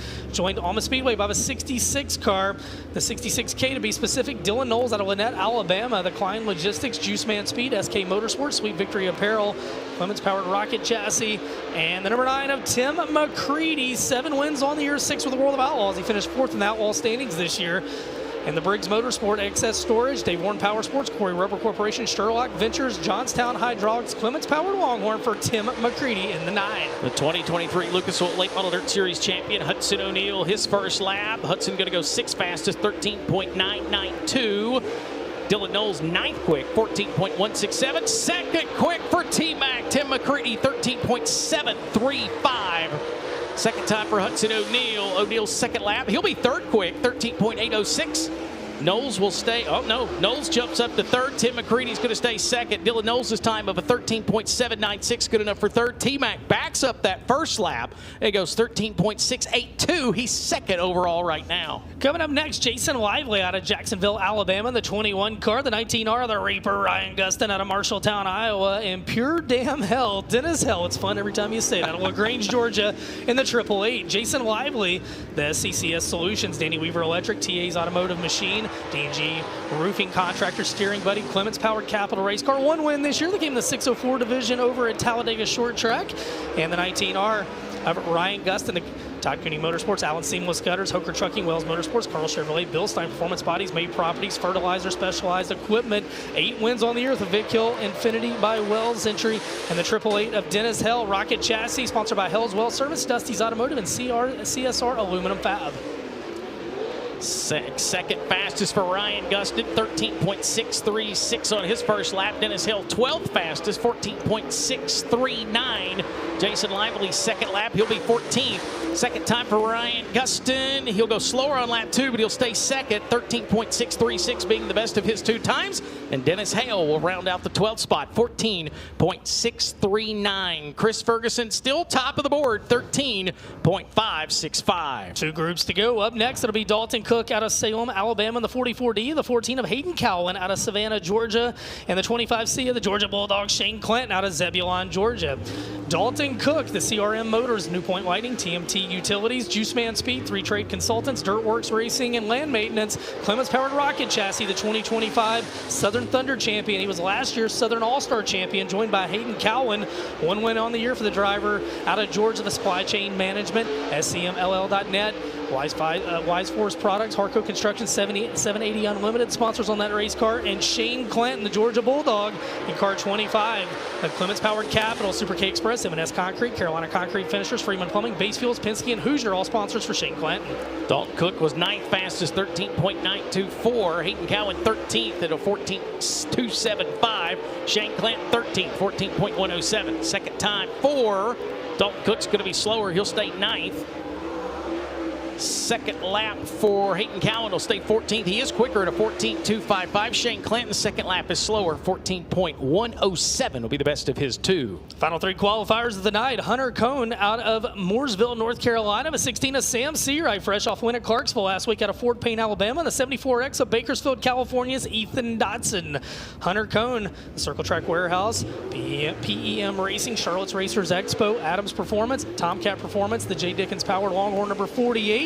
The number 16 of Sam Seawright, the Baird Seawright Racing, Coast to Coast Marine, Troy Baird Racing entry, and also Overton snuck out there on me. Actually, Overton in this group. We'll have 1 more at the end of this one, so it's going to be 2 in this set. Cone and Brandon Overton. Overton, the 76, the Riggs Fiber, Napa Auto Parts, Carnto Southern, Dude Wipes, Heartbeat Hot Sauce, Mississippi Valley Transportation, Clements Powered Longhorn Factory Car for Overton. First lap for Brandon Overton. We'll see where he will stack up. 12th fastest for Brandon Overton, 14.044. Hunter Cohn, his first lap going to be 17th, 14.706. Second time for Big Sexy. He'll come across the stripe, can't crack the top 10. He'll stay 12th, 14.044. And Hunter Cohn will take his final time across the stripe. He's quicker on lap 2, 14.681, 17th fastest for Hunter Cohn. Now the final two qualifiers, Sam Seawright out of Fort Payne, Alabama in the 16, and the 74X of Ethan Dotson out of Bakersfield, California. Sam Seawright, 8-time winner this year in the Baird Seawright Racing, Cove to Coast Marine, Troy Baird Truck and Trailer Sales, Franklin Enterprises, Agcor Steel, Coleman Farms Racing, J&R Excavating, and Team Base Fuels, all sponsors for the 2025 Ice Bowl champion Sam Seawright, joined on the speedway by Ethan Dotson of a 74X. He's in ASD Motorsports, B&K Grading and Paving, Penske, Kaufman Composites, American Racing Pro Series, Torco Oils, Kaufman Corvette, all sponsors on Ethan Dotson's Clements Powered Longhorn, a one-time winner this year, Ethan Dotson. Yeah, we'll see what both of these drivers can do. Final two to take time. Sam Seawright's first lap, 16th, 14.389 for the number 16. Ethan Dotson's first lap, he'll be just outside of the top 15. 16th for Ethan, 14.330. Final time for Sam Seawright off of turn number 4. Second lap is quicker, but he's 17th, 14.376. And last chance for Ethan Dotson to move Chris Ferguson off the pole. He cannot do it. 14.330. So your fastest in Group B of Sunoco Race Fuels time trials, Fergie, Chris Ferguson, 13.565. Earl, will send it down to you. Yeah, thank you guys. Chris Ferguson right here. He's fastest overall here in Group B. And Chris, I know we got some cars going by us, but how much confidence does this give you going throughout the rest of the night here? This was pretty cool. Quick time. My wife, her whole family's from around here, so it's really good to do that and do it for all my friends, family, and fans at home. Just good way to start off the night. This Stinger race car's been great. I've been racing a lot more here lately, and I hope everybody enjoys the show, so hopefully we can keep it going all night. There you go, guys. We're going to let Chris and the rest of the field get back to the pit area, but how about it? Chris Ferguson, fastest overall in Group B. How about that? Fastest in Group B. Jonathan Davenport, fast overall. Well, we got a little bit of track prep. We got opening ceremonies, and we're going to take a pause for the cause. Grab you something to eat or drink if you're here at the track. Check out all the great vendors. Get the event merchandise before it's gone out on Vendor Row. And we come back, opening ceremonies and 4 FloRacing Night in America's Super Late Model Heat races from here at Senoia Raceway, the opening night of the 5th annual Peach State Classic. It's the Peach Bowl, and it's a big time. We'll be right back. Setting the pace for over 40 years by manufacturing championship-winning high-performance carburetors, including the U.S. patent Super Bowl and revolutionary Twin Blade. The Super Bowl delivers instant throttle response, eliminates fuel foaming, and keeps jets perfectly fed, built for gas, methanol, or E85 in both 2-barrel or 4-barrel designs. And the Twin Blade, the most innovative carburetor of our time, tuned for maximum output while protecting your engine. Visit online at Willie'sCarbs.com. Willie's Carb and Dyno Shop. Run one or follow one.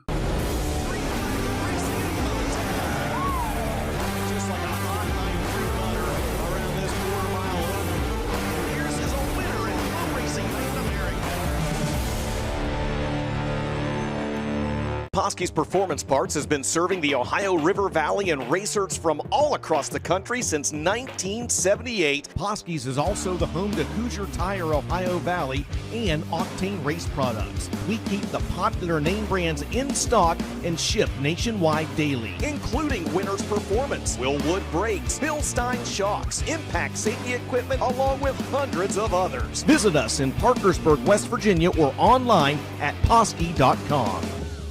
The Rocket Chef launches tonight at Barber City and wins the 13th edition of the Illini 100. And his name in the history book. New Waverly, Texas, Tyler Erb is a Little Bill Corum Memorial winner. Option number 12, the final time, and it is Greg Sarah's the second night in a row. The Hawkeye Land 40 goes to Brandon Jeffers.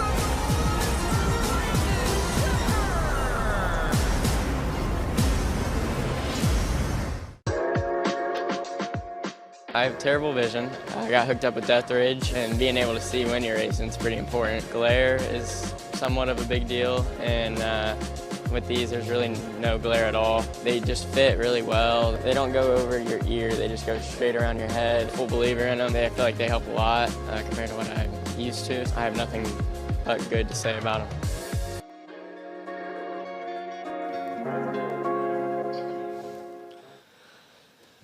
Welcome back to Senoia Raceway, where race director Chad Wallace shot a projectile at us. The T-shirt cannon, the first one cleared the grandstands. The second one barely made it to row 1. And row 2 hit the window. The second one barely even made it to the grandstand. So, well, track prep right now, they're getting ready. We're getting heat race lineups over in the pit area. I understand we are about 5 to 6 minutes from opening ceremonies. From that, we will go straight into heat race action. And again, your running order tonight, super late model heats. We'll have 4 of those up first. I got a sneaky suspicion that 602 late model B main has become 2 B mains. That's probably the best decision with 28 guys on the outside looking in. Then we'll have the super late model B mains and then straight into the feature. Super late model feature first tonight, 602 late model feature second. We're going to step aside again. You got time to grab you something to eat or drink, take a pause for the cause. Moments away from opening ceremonies. We'll be right back here to Senoia Raceway.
Welcome back to Senoia Raceway, Senoia, Georgia, the Peach State Classic opening night. Rolling the top side of the racetrack in, and we're just about ready for opening ceremonies.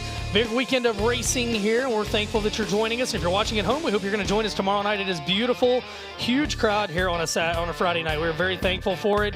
And, of course, a lot of great racing coming up on FloRacing, your home for racing, as it'll be just a few weeks after this week. I'll head home, and then up next, Kubota Gateway Dirt Nationals, December 4th through 6th. Meanwhile, my great producer, Tiffany Swisher, Robbie Johnson, and the crew, they're going to head down to Five Flag Speedway in Pensacola, the Snowball Derby, the 58th running of that event. Of course, High Limit heads down to Australia. Perth Motorplex, one of the nicest facilities you'll ever see. That comes up in late December. And then the Tulsa Shootout, December 31st through January 3rd. The Wild West Shootout will head to Phoenix. We're back in Phoenix, January 10th through 18th. And then the Chili Bowl Nationals, arguably the biggest race on the planet when it comes to dirt, and especially when you think of indoor and wintertime, January 12th through 17th. FloRacing, get the app, get the subscription. You're going to have it all. A ton of great racing. And again, here at the Peach State Classic this weekend, just the tip of the iceberg as the weather cools down, the racing heats up on FloRacing. Strap in for racing's best. And we got some surprise. Carson Hocevar worked out a deal with him. We're going to be going behind the scenes at the Gateway Dirt Nationals. NASCAR Cup driver. Going to be behind the scenes with him. Kyle Busch. Well, he's got a big deal. He's going to run the Snowball Derby along with the Tulsa Shootout, and well, we're going to have some other surprises along the way. And, of course, you want to follow the High Limit Series as it heads for the second year in a row down in December to Perth Motorplex in Western Australia. Again, fantastic race, big events, and we appreciate everybody for supporting us. Appreciate everybody supporting this great event here tonight. And the track staff, before we go into opening ceremonies, just wanted a few laps, trying to put a little bit of water on the racetrack, get it sealed up. A few little places it was getting rough. We're going to have 4 late model heats on the backside of opening ceremonies. Those will be 10 laps apiece. The top 4 out of those will transfer to the main event. Earl Hoon Jr. will talk to those heat race winners. And we need heat races 1 and 2 super late models. Final call. I need you to staging, please. Heat races 1 and 2, 3 and 4. Need you right behind them as super late model heat races are coming up next. As Senoia Raceway, they have made so many improvements to this facility. We talked about the simple things that do matter, like painting the walls. There's a new baseball diamond here that wasn't here last year. Tomorrow, they're going to feed the teams. They bring in and they cater a lunch outside of the pit gate. Of course, you got the kart track that just keeps getting nicer and nicer here. And major shout out, Bubba Pollard, standout driver in his own right. Most known for his accomplishments in the pavement world, but he likes to play in the dirt. He and his wife, Andrea, of course, Bubba's dad, Sonny, they do so much sport racing, and we just want to thank all of them for being great visitors when they come here to this facility. And again, a concert tonight as well. When this one's over, the Duncan Brothers Band. I forgot about the entertainment after the races tonight, Cody Early, so thank you for that. As the push trucks are pulling to the infield, the Packers are pulling down, and Tim Cooper, I think the time has come, my friend. Time for opening ceremonies here tonight at Senoia. All right, race fans, it's time to get the party started. Racing on Friday night. If I can get all of you to please rise as we get ready for our invocation and national anthem. Gentlemen, please remove your hats. Before I hand it over to David for the invocation, we lost one of our own from Senoia Raceway this week. Jeff Carter passed away this week, a family member here, racer at Senoia Raceway. I know his wife, Lisa, is down in the pit area with her family. We're thinking about y'all. We love Jeff. Y'all are in our prayers and glad to see y'all out here at the race tonight. Now I'm going to hand it over to you, David, for the invocation. Thank you. If you'll all please bow your heads. Thank you, Lord, for the wonderful and amazing blessing of today. We thank you for your word of hope, which gives us strength, for your love that makes our life meaningful, for your peace that gives us comfort. And we thank you for your grace that renews and restores our life. We give you praise in Jesus' name. Amen. And now to sing our national anthem, Jason Hollis.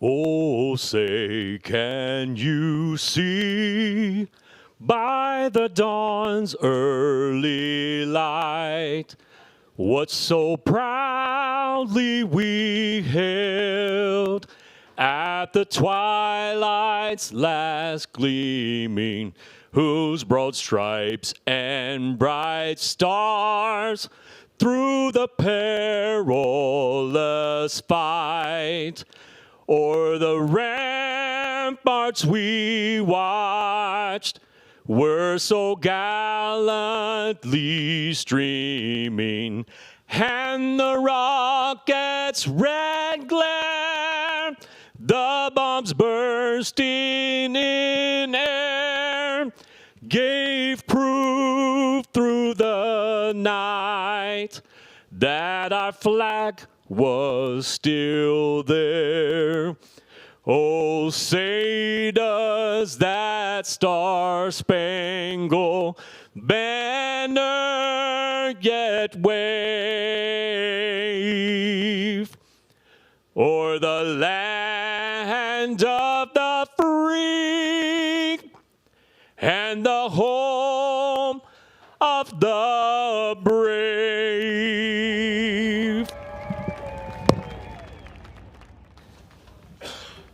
Well, great job by everybody. It's time to race here tonight at Senoia Raceway, the first of 4 FloRacing Night in America Super Late Model Heats presented by Kubota. Integra Shocks and Springs Heat 1. Tiffany, let's throw that lineup on the board. And Cody, there are some absolute mashers in this first heat of the night. Yeah, they are on the front row. The 49, Jonathan Davenport. He'll come out of Blairsville, Georgia, into his outside. How about the front row itself? Out of Winfield, Tennessee, the 157 of Mike Marlar. Starting inside of row 2, Brandon Shepard out of New Berlin, Illinois, in car 1. And how about another one, the 1T of Turbo, Tyler Erb, fresh off his National 100 win out of New Waverly, Texas. Row 3, going to be the 58 of Las Cruces, New Mexico's Garrett Albertson. And to his outside out of Emery, South Carolina, the 57, it's Zach Mitchell. Starting inside of row 4 from Hampton, Georgia, Ashton Winger in the 12. And to his outside, the 16H of Austin Horton from Whitesburg, Georgia. Row 5, it'll be the 99 of J.R. Mosley out of Columbus, Georgia. Into his outside, Trenton Mathis. He comes from Phoenix City, Alabama in the 5. And your final 2 starters will be Dillard Hatchett out of Cornersville, Tennessee in the 59, and the 17H of Justin Hammett out of Zebulon, Georgia. 12 cars, 10 laps. The winner of this one not only gets to talk to Earl, but he is going to be on the pole here tonight. Earl, first heat of the night. You've watched him rework the racetrack. What have you got your eyes on? Well, there's going to be a lot of mover and shakers, I got a feeling, here in these 4 heat races coming up, fellas, because like you said, before we went into this evening's opening ceremonies, the track crew went back out. What they did was they tickled the top side in turns number 1 and 2. During qualifying, the drivers were somewhat working the bottom to the middle. They wanted to bring that top back up to life to give multiple racing grooves during these heat races. Well, how about Earl at pit side? What about that analysis, Cody? Yeah. I loved it. Tickling the top. That sounds like a T-shirt. Oh, don't start that. Oh, man. I will say that is one thing about this place that I think is pretty cool is you'll see this track throughout the night. It just kind of moves from top to bottom. And we've said it. We said it in the opening, and we'll keep saying it. When this place is right, Ben, it is exciting from start to finish. Well, this is going to be an exciting heat race. And again, our entire series this year presented by Kubota. And we want to thank Kubota Genuine Parts. When it comes to maintaining your Kubota equipment, don't settle for anything less than the best. Kubota Genuine Parts are engineered specifically for your machinery, ensuring optimal performance and longevity. Keep your equipment running smoothly and efficiently with parts designed for your Kubota. Trust the brand that knows your machine inside and out. Choose Kubota Genuine Parts. Head over to KubotaUSA.com. Check out the information. It'll get you dialed up. And Kubota does so much. They're going to be title of the Gateway Dirt Nationals coming up in a few weeks in the Dome at America Center in St. Louis, and we just really appreciate them and all these great marketing partners. Whenever you see one of the sponsors, whether it be with our series or one of these race cars, race fans, please support them and let them know where you heard about them and where you saw them. That's one thing I love about racing. We are extremely loyal to the company that support racing, and definitely Kubota. Man, you see them out there. They're all over farms all over the world. You see them, and we appreciate them here with FloRacing Night in America. Not only farms, but here, as in the last couple of years, you see them all over racetracks. You see racetracks going to that Kubota brand. The orange color of Kubota, not only working on the farm, but also working at a lot of racetracks across the country, and appreciate everything they do and all the sponsor money they put into this. Ben, this very first Kubota heat race, Jonathan Davenport has a chance to start on the pole and really put the pressure on Bobby Pierce. That 48-point gap is what he's looking at coming in. Only thing Jonathan can do is go out and do the best he can. Oh, he's got to, and it starts with how you do here in the heat race. I think that's a dumpster fire over there. We've had that's our second. That's our second. Yeah, but fire. the other one I don't think was intended, but that one is intended over there. As they're getting ready for the post-race party, I would say. That's where the band's going to be playing. And how about Mike Marlar alongside? And there you go. That is a controlled burn. So, wait, I parked over there, I think. Well, we're throwing the pallet. That's a man right there, man. It would take me plus 2 other people to get that pallet into that fire. And this guy's like just dead carry into the fire. I love it. Well, lights are down on the speedway. And it is Jonathan Davenport, Mike Marlar, row 2, a couple of 1s. Row 3, the 58 and the 57. Man, there's a lot of good cars in this field. Row 4, a strong Georgia Flair. Cody, we're going to have him even straight out of turn. And number 4, this is Integra Shocks and Springs Heat Race number 1 for the pole here tonight at Senoia. Davenport and Marlar side by side. Green flags out. We're underway. Yeah, it'll be Davenport to lead the way. 3 wide going into turn 1. It'll be Mike Marlar on the top side. Tyler Erb will take the second spot. Here comes Marlar back. He'll take the second spot back into turn 3.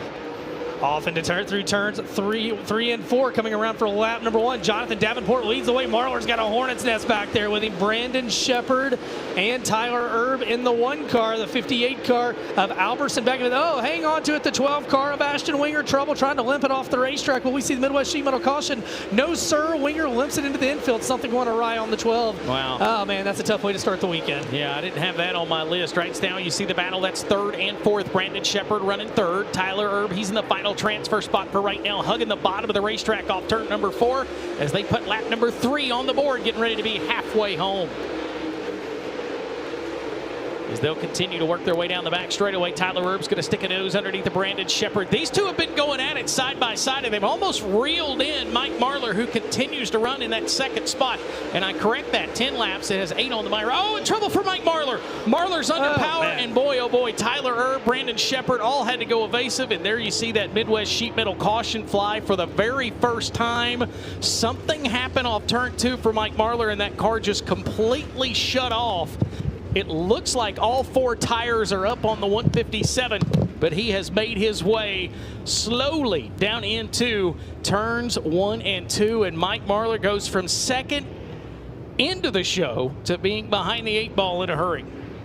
Here's your MD3 5-star replay on FloRacing. We'll see exactly what might have happened off of turn number 2. There you see the car, and it just shuts off. Boy, Brandon Shepard, what a drive by Sheppy to get around the 157, because that looked like it was about to be bad for the Rocket One house car. And unfortunately for Mike Marlar, his night looks like it's going to go south in a hurry from in a transfer spot to outside looking in.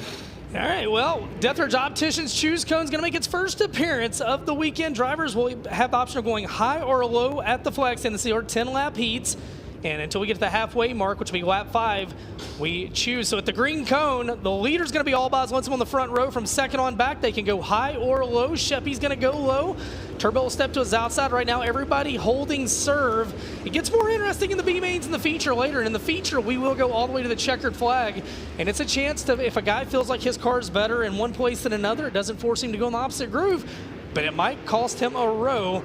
So Death Ridge Optician Choose Cone heads back to the infield. Midwest Sheet Metal yellow lights are out, and it's up to Jonathan Davenport to get back on the loud pedal. 4 down, 6 to go.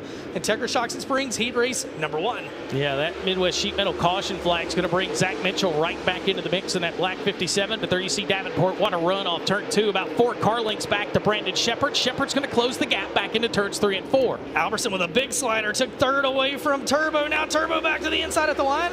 It's Tyler back to 4th. Alberson into position 3. And now Turbo takes it away from him. That's fun stuff. Meanwhile, though, the 49 car has checked out of turn 4. 6 on the board, 4 to go, and it's Jonathan Davenport, your leader. Tyler Erb trying to get 2nd. He'll do so. Yeah, Tyler Erb's got this bottom right now around Senoia working. He'll slip past Brandon Shepard. Shepard's going to fall back to 3rd. Garrett Alberson in that final transfer spot running 4th with Zach Mitchell. He's the first car on the outside looking in. As there you see Tyler Erb crossing the stripe. 3rd and 4th right there. Garrett Alberson holding the final transfer spot. Right now, it is cruise control out front. Jonathan Davenport, his lead 1.2 seconds. Davenport 2021 Series champion entered tonight in second in the standings behind Bobby Pierce. He's a lap and a half away from earning the pole for tonight's 50-lap feature. Tyler Erb a half a straightaway back, is another half a straightaway to Brandon Shepard. White flag in the air one more time around the speedway for Allgaier Performance. 1 to go, and it's all Jonathan Davenport. Yeah, Davenport, no problem in this one. 13.977 last time by, the only driver in the 13th second range. He'll come off turn 4. Eric Spencer will throw the checkered flag, and it is Jonathan Davenport picking up Integra Racing Shock's heat race number 1. Tyler Erb in second, third to Brandon Shepard, fourth to Garrett Alberson. Zach Mitchell heads off to the B main. He'll take Dillard Hatchett, Austin Horton, everybody else with him, but your fourth and final transfer, Garrett Alberson out of Las Cruces, New Mexico in the 58. Third will go to Brandon Shepard in the 1 out of New Berlin, Illinois. Second to Tyler Erb out of New Waverly, Texas. And your winner, Jonathan Davenport at car 49, the Nutrien Ag Solutions, Bill Stein, ASC Warranty, Dynagrow Seed, Lucas Oil Products, Mark Martin Automotive Group, Mega Plumbing of the Carolinas, Midwest Sheet Metal, Clements Powered Longhorn 49. He'll head down to the Droop Check. And Cody, we're going to take a quick look at K1 Race Gear Heat 2's lineup before we talk to the winner of Heat 1. Yeah, on the front row of Heat Race number 1, or Heat Race number 2, presented by K1 Race Gear. It'll be the 14JR of Trey Mills out of St. Augustine, Florida. And he'll have the defending winner of this race, Ricky Thornton Jr. out of Chandler, Arizona, in the 20RT to his outside in row 1. Row 2 will be Cody Overton out of Thompson, Georgia in the 2, and the 18X of Michael Page out of Douglasville, Georgia. Row 3, the 388, it'll be Jackson Heiss out of Ocala, Florida, and the killer Kyle Bronson in the 40B of Brandon, Florida, starting to his outside. Row 4, Louisiana's Clay Stuckey in the 15, and the 31 of Tyler Millwood out of Kingston, Georgia. Row 5, it'll be the 17 SS of Brendan Smith out of Dade City, Florida, and Eli Johnson out of Clewiston, Florida, to his outside. And your final starter will be Brody Smith out of Dade City, Florida. We'll head down with Earl, who is caught up with JD. Yeah, thanks, guys. Jonathan Davenport winning the first heat race of the night. He comes into this evening's event second in the point standings, has 2 wins. Those wins coming at Spoon River and the Volunteer Speedway on September 11th. And, buddy, so far you are starting to bat 1,000, but you know what is on the line here this weekend. So for tonight's event, are you more or less points racing, or does it really matter? You're going for the dub. Shit, we just always go for the win, no matter where we're at, for sure. But just gotta thank my guys. They just put this car together a week and a half ago, and thanks to Longhorn, all the guys back at the shop there also. But my guys done an excellent job here, and just want to say thanks to Nutrien Ag Solutions for all the support they've given us through the years. I want to say hello to everybody watching back home, and hopefully we get to talk to you here later again tonight. So far, guys, Jonathan Davenport, we mentioned it, batting 1,000 coming into that heat race. He is looking to dot the I here tonight. All right, well, his eyes look good. Those Deathridge Opticians glasses he's had down there. Greg Deathridge, I beat you to it. And we want to thank the Deathridge Opticians for everything they do. And they sponsor our Choose Cone. We saw it for the first time there. We'll see it throughout the night. Now, up until the halfway mark, we do the Deathridge Opticians Choose Cone double file restarts. So once we get halfway in a heat or a B main, it's single file after that. In the feature, if we had a yellow on the white flag, let's say we're going to come back to the green and the white together, but we're going to double them up before we do. And just a little bit different flair we try to do here with FloRacing Night in America, presented by Kubota. As heat number 2, we'll be rolling them out here in a second, let them get clear of the scales in the infield. Heat 1 will head back to the pit area. And again, it's Trey Mills, Ricky Thornton Jr. here in K1 Race Gear's Heat Race 2 on the front row. And again, Ricky less than 100 points out of the lead. Last year, he erased the deficit to get the title over Bobby Pierce. And tonight, he's already watched the guy that's in between him and Pierce pick up a win in the heat race. Jonathan Davenport's going to start on the pole. The winner of this one will start third in tonight's main event. But row 2 might be the row you might want to keep an eye on. Cody Overton and Michael Page in the second row in this heat race. If they can get a good start here, they may be fun to watch. But I tell you what, Ben, already after one heat race, we see how wide this racetrack has already kind of spread out to. And you see those interesting lines those guys get, whether they enter high and dive off low or vice versa. Also, don't sleep on Trey Mills. He was the fast qualifier in Group A until Davenport spoiled the party at the end. Mills has gone all over the country this year, got a lot of experience, and now he comes back south. He's got a lot of family and friends here.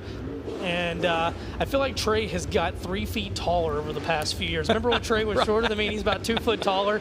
The kid weighs about 65 pounds soaking wet, but he and his family, you just can't ask for better people than the Mills family, and it's been exciting to watch his rise this year and accomplish a lot for the 14 junior driver. Yeah, and he's gotten better every time he's got behind the wheels, so we'll see if that carries over as we get ready for K1 Race Gear Heat Race number 2. Trey Mills and Ricky Thornton Jr. will lead us out of turn number 4. And green flag's up, and we're underway, and look at that. How about Page? He's going to stick his nose in there, and oh, man, Thornton gets shuffled back. And nope, Kelly Carlton did not like that one as they got a little bottled up. We're going to try that one again. Now, in FloRacing Night in America, you get a get-out-of-jail-free card. They gave them one more chance. We want them even and straight when they come out of turn 4.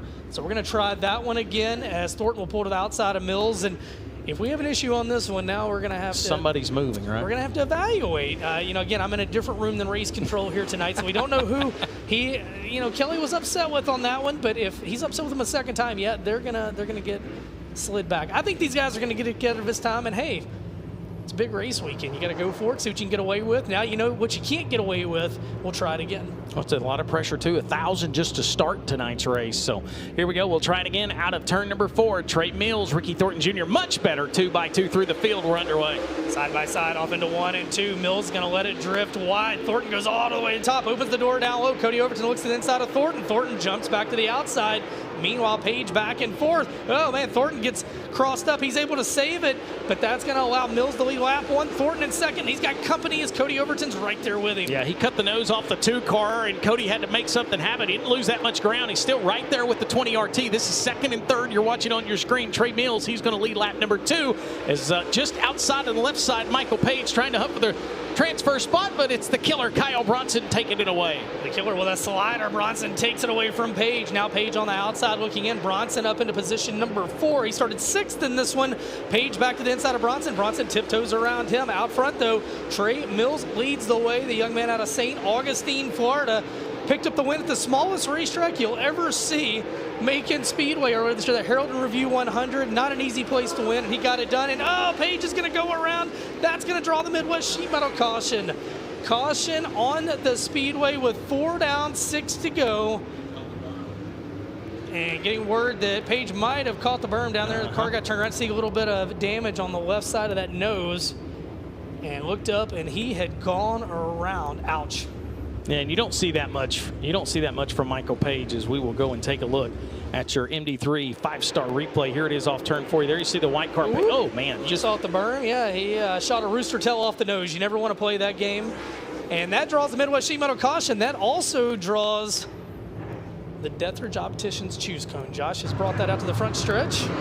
Earl, take it away. Guys, a driver that I'm keeping my eye on here is that he started in that 8th spot, the 31 of Tyler Millwood. He is absolutely ripping the lip to perfection. Right now, he's 1 spot out of the transfer spot, so keep your eye on Millwood in the 31. Thank you very much, Earl. Also want to point out we had the cone on the Dethridge, the camera on the Dethridge Opticians Choose Cone.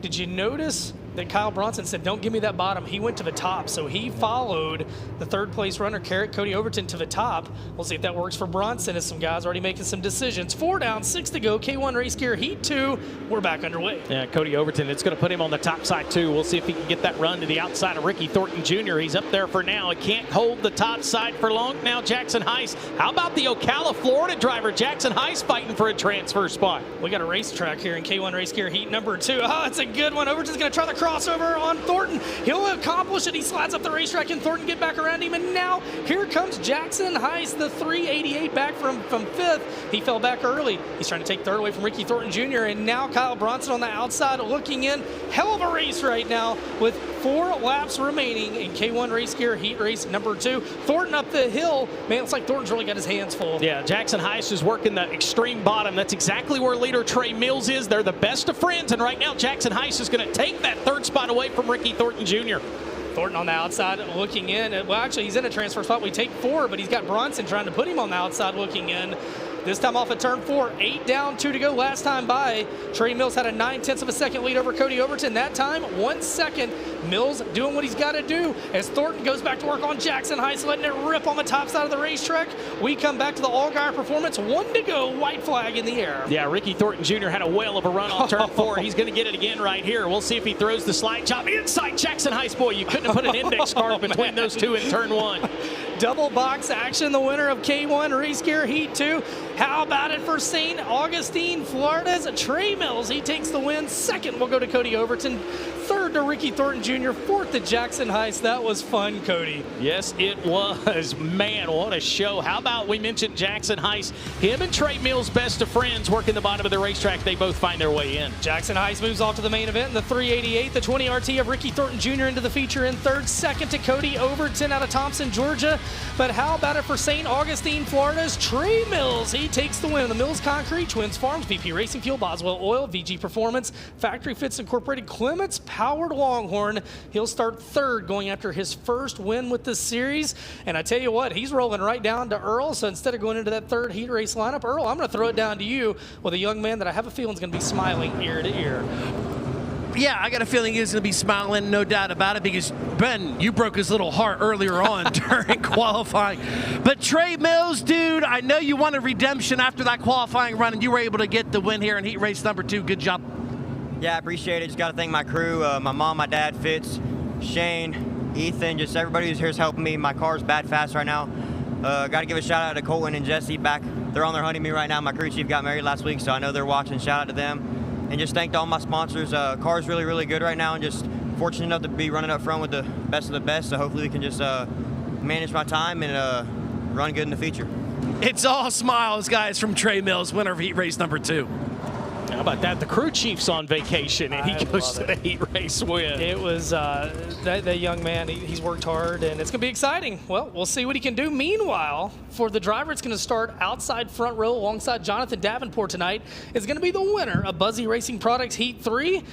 Cody, who's on the front row for this one? On the front row, he was the fastest time in Group B of Sunoco Race Fuels time trials at Mount Holly, North Carolina, the 22. It's Fergie Chris Ferguson, and to his outside at a Watertown, New York, it's the 9 of T-Mac Tim McCready. Inside of row 2, it's Hudson O'Neill out of Martinsville, Indiana at 71. The 28 of Dennis Erb Jr. out of Carpentersville, Illinois. Row 3 will be the 44D of Juicy Dalton Cook out of Salem, Alabama. And to his outside, the Magic Man out of Middleburg, Florida, the 5 of Mark Whitener. Row 4, Bobby Pierce will keep an eye on our points leader and now 2-time and defending World of Outlaws champion out of Oakwood, Illinois. He starts 7th in the 32.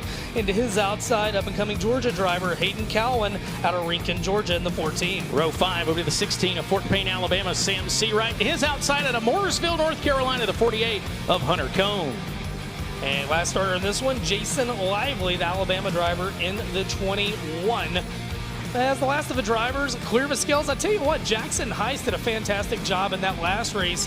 And Earl, again, you got a different view down there than we have up here. It's really wild to watch how these guys are finding different grooves, but it felt like a few of those drivers really found a lot of speed on the high side late in that last heat. Hey, buddy, this is what it's all about, right? I mean, we just saw 2 great heat races right there, 2 more coming up. But, yeah, we mentioned it. This track surface is absolutely in tip-top shape here at the Senoia Raceway, and it's only going to get better. We can already start to see a third line come into play, and that's right in the middle of the racetrack, and that's where it's slick. You think all these guys are going right for the brown because that's where all the grip. Nay, my friend, they're going right through the slick, so we're already starting to see 3 lines develop here during these heat races. Well, if you had a nay on your card back home, cross that off. We just played the nay card. I didn't have a nay on my card, Cody, but I think Earl's having a good time. I think Earl's having a good time, and well, it's probably also 9 degrees back home where he's at in upstate Pennsylvania. So, have you been to Port Royal Speedway before, Cody? I have not. It is on my list. It is fantastic. What Steve O'Neill and the staff up there, they got something special. And I'm familiar with half miles, though. I mean, yeah. I'm just right down the road from Bristol. So You are. They, I tell you what, it's really cool. Port Royal, that it's always an honor to go up there with the Lucas Oil Late Model Dirt Series. It's some of the most beautiful country, just like the mountains you get to see in East Tennessee. I don't get those in West Tennessee, but the mountains of Pennsylvania, beautiful in. Right now, it's been a beautiful weekend here so far. It's going to be even more pretty tomorrow. Don't forget, we move things back tomorrow. Hot laps at 5:30 tomorrow. Hot laps at 5:30. And lights are going to be turned down. Buzzy Racing Products Heat 3. I tell you what, Tim McCready he did not practice last night, but he's had speed from the time he's hit the track tonight, Cody, and he finds himself alongside of Chris Ferguson. And if you don't love Fergie's story this year and everything he's doing with the Stinger race cars, you don't like racing, man. I love everything about what the 22s had going on. Yeah, and sitting in one of those brand new Sweet Victory seats as well. It'll be Chris Ferguson. It'll be T-Mac, Tim McCready. Front row, heat race number 3 presented by Buzzy Racing is underway. And McCready will head to the middle of the track. He's going to follow as the 22 right through the middle. Ferguson, your leader. Huddy sticks his nose in there. McCready says, no, sir, I don't think so. Now McCready's going to go way topside. The yellow car on the yellow concrete, but lap number 1, score it to the 22 of Chris Ferguson. Good racing for second between Hudson and McCready. Yeah, and that race for second's getting ready to be a race for the lead. Hudson O'Neal stuck a nose under Chris Ferguson. Here comes Tim McCready up at the top side. T-Mac has got the top side of the racetrack working. 3-1 for the lead. Give it to T-Mac at the line. How about that? McCready to the lead. Hudson to second. Ferguson's trying to get the number of that truck as they went by on both sides. Meanwhile, Dennis Erb Jr. in 4th, and now Widener up to 5th. Can we just run the feature right now? Could we please just run the feature? Meanwhile, Bobby Pierce back in 7th. Keep an eye on the 32 cars. He's trying to get his feet under him. 3 laps down, 7 to go. And here in Buzzy Racing Products Heat 3, your leader, Tim McCready. He took the lead away from your early leader in this one, Chris Ferguson. Second continues to be Hudson. Back and forth, Dennis Erb Jr., but he's got company. Here comes Widener. Yeah, you're watching Mark Widener. Oh, and we're going to see the Midwest Sheet Metal come out as Sam Seawright has got the nose curled up, and that looks very similar to what his teammate Michael Page did earlier, and that's catch the berm on the infield. Race fans, how about that move by Tim McCready to the lead? My goodness. Hammer down on the top side, and you talk about teams that the second half of the year really started to turn it up, and shout out to Boom Briggs, Tim McCready, Shane Winans, that entire crew. They found a lot of speed during the second half of the year. McCready 7 wins on the year, 6 with the World of Outlaws, and that was exciting. Man. You had Hudson down low. I would love to see the 3 wide again. Tiffany Swisher, our producer, asked her, do we want to see it again? Heck yeah, we want to see it again. Give the people what they want. MD3 replay. I tell you what, coming off a turn 4, we'll see that on your FloRacing replay. And T-Mac was working that top, and then eventually he saw an opening, and Ben, he took it. You know what, and this is why these guys are the best in the world. All 3, good straight line off the corner. McCready had a line that outside of Ferguson. Ferguson held his line. That'll open the door for Huddy down low. Earl, what have you got? Yeah, what an amazing move Tim McCready did right there on the home straightaway to take that lead. But the thing I want to talk about, I've been fortunate enough throughout the 2025 season to follow the Bob Hilton Sports Horse Short Track Super Series Big Block Modifieds. And at home, you may be asking, why is Earl going off on a tangent about the Big Block Modifieds? Well, 1, you can watch all of our Short Track Super Series shows on FloRacing. 2, let's talk about that paint scheme that Tim McCready is running. He's thrown it old school to what his father, the barefoot Bob McCready, ran back in the day and that he was most successful of. So Tim McCready looking good right now in the old school paint scheme in the 9. And Ben, I think something else too for Tim, I feel like he's having fun driving a race car again. I think there was some of that earlier in the year. He wasn't really having the best of time, but his swagger about him has changed since the summer months to now. Well, he just is. I mean, Tim's a veteran, and Tim and I have had, one thing you know about Tim, you're always going to have candid conversations with him. He's not going to hold anything back, and, I've had some conversations this year, and it was really cool when they debuted that car, and it's been cool to see Tim had a really good year with the World of Outlaws, and I believe they'll be back out with them next year and seeing what they can do. He leads the way right now. Hudson O'Neal sits in 2nd, Chris Ferguson in 3rd, Dennis Erb Jr. 4th, Mark Widener 5th, Dalton Cook in 6th, Bobby Pearson 7th, and now the Deathridge Opticians choose cone on the front straightaway. So right now, everybody holding serve the way you'd expect, high and low, opposite the person in front of them. Could this give Bobby Pierce, though, a shot in the arm? It's going to give him the outside groove. We've seen some of these other guys get some momentum. Pierce right now just wants to put it in the show out of this one. He does not want to have to go to a B main, and only the top 4 move on without going to a B main. Cody, lights are down, 4 down, 6 to go. Buzzy Racing Products Heat 3 with Tim McCready at the point. Yeah, McCready will lead us back into turns 3 and 4, ready to search lap number 5. We are back underway. Top 4 make it to the main event.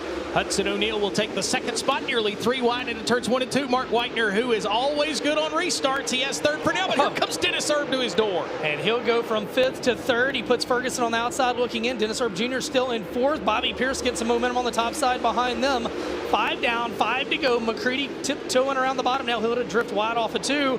Good battles back in the pack, but right now guys like Ferguson and Pierce trying to find a way into a transfer spot. Yeah, they're trying to run their way through the back of this to try to put themselves in the show. Chris Ferguson trying to get around Dalton Cook right now. Rich to the right side of your screen. 2nd, 3rd, 4th on your screen with Hudson O'Neal being in the 2nd spot. Bobby Pierce mired back there trying to find a way around Chris Ferguson. Meanwhile, battle for the 2nd spot. Whitener's right there now. Here comes Dennis Erb Jr. 3 laps.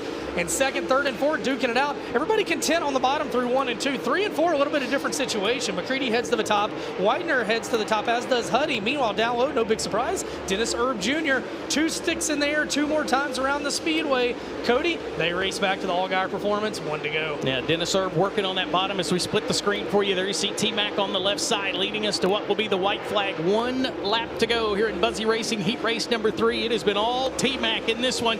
Final transfer spot right now belongs to Dennis Erb as he is trying to work past Mark Whitener. Out of 3 and 4 for the final time. Buzzy Racing Products heat race number 3 scored to Tim McCready. 2nd will go to Hudson O'Neal. 3rd at the line, Mark Whitener. Dennis Erb Jr. in 4th. Chris Ferguson heads to a B main. He takes Dalton Cook, Bobby Pierce, and Cowan with him. Wow. What a race. Dalton Cook and Chris Ferguson just got together off turn 2. So evidently, I think that was leading up to the start-finish line, Ben.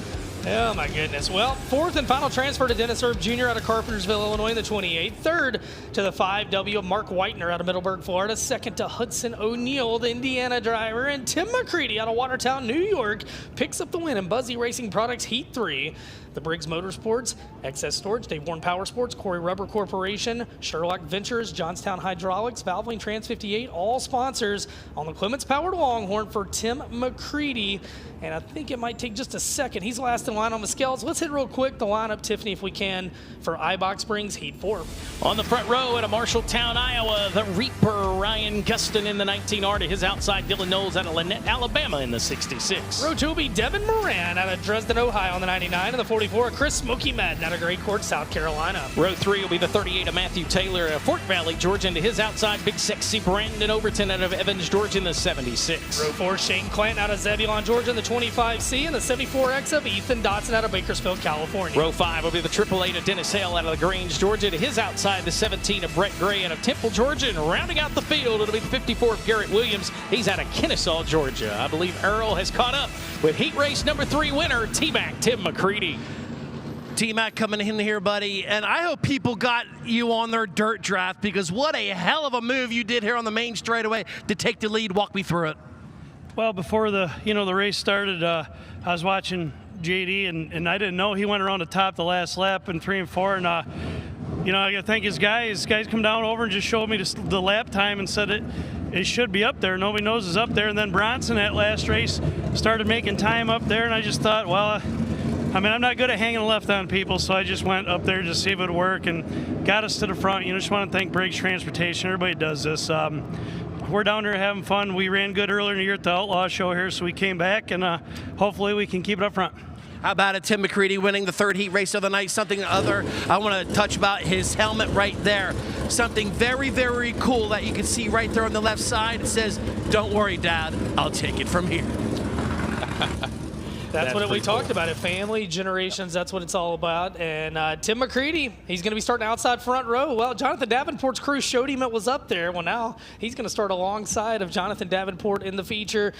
And this 4th and final heat of the night, we will have 2 10-lap 602 late model B mains coming up after this one. And then we're going to have a couple of 12-lap super late model Bs. And it's going to be time for main events here on the night. Number 1, the Peach State Classic. Racetrack has been really nice so far. And you take a look at this one, Ryan Gustin on the pole, but Dylan Knowles, he's racing here tonight. His next race will be in the Dome. You talk about 2 racetracks that couldn't be more different. But man, if Dylan Knowles can put it into the show, much less win a heat race here, that would be huge for that 66 team. Yeah, it would be huge for him, especially here. And he likes this place too. He's pretty competitive anytime he's here. So we'll keep an eye on him. As you seen there momentarily, the Dave Poskey's performance speed shot on the front straightaway here at Senoia Raceway. You know what's crazy? We talked about it tonight. The 44th all-time event for the series. We've had 12 different winners. 9 of them are in attendance here tonight. The only 3 not. Kyle Larson, he had some other commitments. Jimmy Owens and Dale McDowell. Tim McCready has never won a FloRacing Night in America event. Ryan Gustin has never won one. Does that change here tonight? Trey Mills has never won one. We got some potential here tonight, but we also got some guys that have been kind of greedy with those feature wins. Yeah, most definitely, and we'll see who can come out of Ibach Springs. Heat race number 4, the final Kubota heat race of the night. Yeah, to turn 4, the Reaper Ryan Gustin's on the loud pedal. We are underway. I'll head off into turns 1 and 2. Gustin, your leader. Moran in second. Not a good start for Knowles. He'll get back to 4th. He goes to work now on Overton, who's jumped up into the 3rd spot. Overton, this one started 6th, lap 1. He'll go to the 3rd. Meanwhile, Clanton joins the party. The Georgia Bulldogs getting his head under the fence, trying to get under Knowles.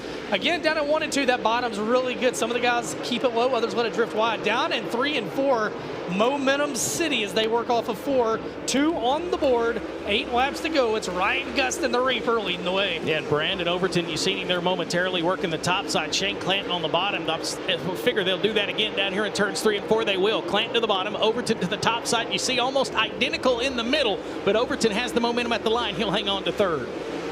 Right now, your top 4 getting stretched out from 5th on back. Knowles he's got company, though, as Dotson trying to reel him in. Man, not what you expected out of Chris Madden here tonight. Madden struggling right now as he rolls back outside of a transfer spot. You got to think that 44 is going to figure out at some point, but just right now, something to tick off. Well, I think that outside line on the initial start, Ben, the whole outside line kind of got mirrored down behind Knowles, and it just kind of pushed everybody back, and the inside line took advantage of those transfer spots as they come off turn 4. Knowles holding on right now to 6. Right behind him, Ethan Dotson, and Chris Madden currently runs 7th. Working lap 6 of his 10-lap affair, and we've seen him work the top and middle through turns 3 and 4. Last time by, Gustin went to the middle down in 1 and 2, and he's going to go a little bit higher through there again. These guys are searching. This is a tough place to lead because the racetrack changes so much. Devin Moran with a great run back in 2nd, Overton in 3rd. Clanton has climbed up into position number 4. He started back in 7th as we've got just 3 laps remaining. Yeah, Shane Clanton, the 2015 World of Outlaws champion, trying to hang on to that final transfer spot as Ryan Gustin now has caught Garrett Williams, trying to put him a lap down, and at the stripe he will do so. So it will put him 1 lap down as we come to what should be 2 laps to go this time by. Down the back straightaway, Gustin's lead 1.5 seconds, and they race back to the all-guy performance. White flag, final time around the speedway in Ibach Springs heat race number 4. Yeah, the Reaper Ryan Gustin from pole to pay dirt right now in heat race number 4. He'll sail down the back straightaway, as he has, of course, an Ice Bowl championship to his credit, too. A regular on the World of Outlaws circuit. He will win Ibach Springs heat race number 4. 2nd will go to Devin Moran. 3rd to Brandon Overton. And the final transfer spot will go to the Georgia Bulldog, Shane Clanton. So Clanton in your 4th and final transfer out of Zebulon, Georgia in the 25 car. 3rd will go to Brandon Overton, and the 76 out of Evans, Georgia. 2nd to Devin Moran out of Dresden, Ohio. And your winner out of Marshalltown, Iowa, Ryan Gustin in the 19R, the Reaper, the Vic Hill Powered Infinity by Wells, Allen Seamless Gutters, Oker Trucking, Wells Motorsports, Carl Chevrolet, Bill Stein, Performance Bodies, May Properties, Fertilizer Specialized Equipment, Murdy Farms, Capital Signs, VP Racing, all sponsors for Ryan Gustin's number 19R. He's never won one of these features, Earl, but he's going to start 4th here tonight. First, he'll get a word with you. Down to you, sir. Yeah, comes in tonight in 6th in the point standings, 1 top 5 with 2 top 10s, still trying to find his way into FloRacing victory lane, and Ryan Gustin is indeed tonight. You can park in a victory lane for your first win of the 25 season with FloRacing Night in America series brought to you by Kubota. Man, I sure hope so. We got a really good car right now. Like I said, I don't think we qualified that good in a long time, so hopefully it's our night. We'll see. Ryan Gustin, he's going to take this 19R back into the Perry, talk to his crew. He is the winner of the final heat race of the night for the FloRacing Night in America Super Late Models brought to you by Kubota, guys. Well, 4 great heat races right there. They'll go back and get ready for 2 big Coltman Farms B mains, and Bobby Pierce, obviously driver, will watching those B mains tonight. Everybody else provisional eligible into the show tonight. Pierce might be the only one having to take a provisional, and he does have all of his provisionals still available. Bobby Pierce is not going to want a provisional, though. He's going to want to race his way in. It is time now, 6:02 late model B mains. We got 2 of them, 10 laps apiece. And if I was a betting man, they're going to take 4 out of these because they locked 16 in out of qualifying. Tim, the super late models just had 4 barn burner heats. It's time for you guys now. And I tell you what, Tim, I think they're actually getting the last of the 602s lined up. So we're going to step aside real quick. Thanks to marketing partners. When we come back, take a bite of the cheeseburger, sip of the Coke Zero, and it's going to be time for 2 602 late model B mains from here at Senoia Raceway. Don't go anywhere.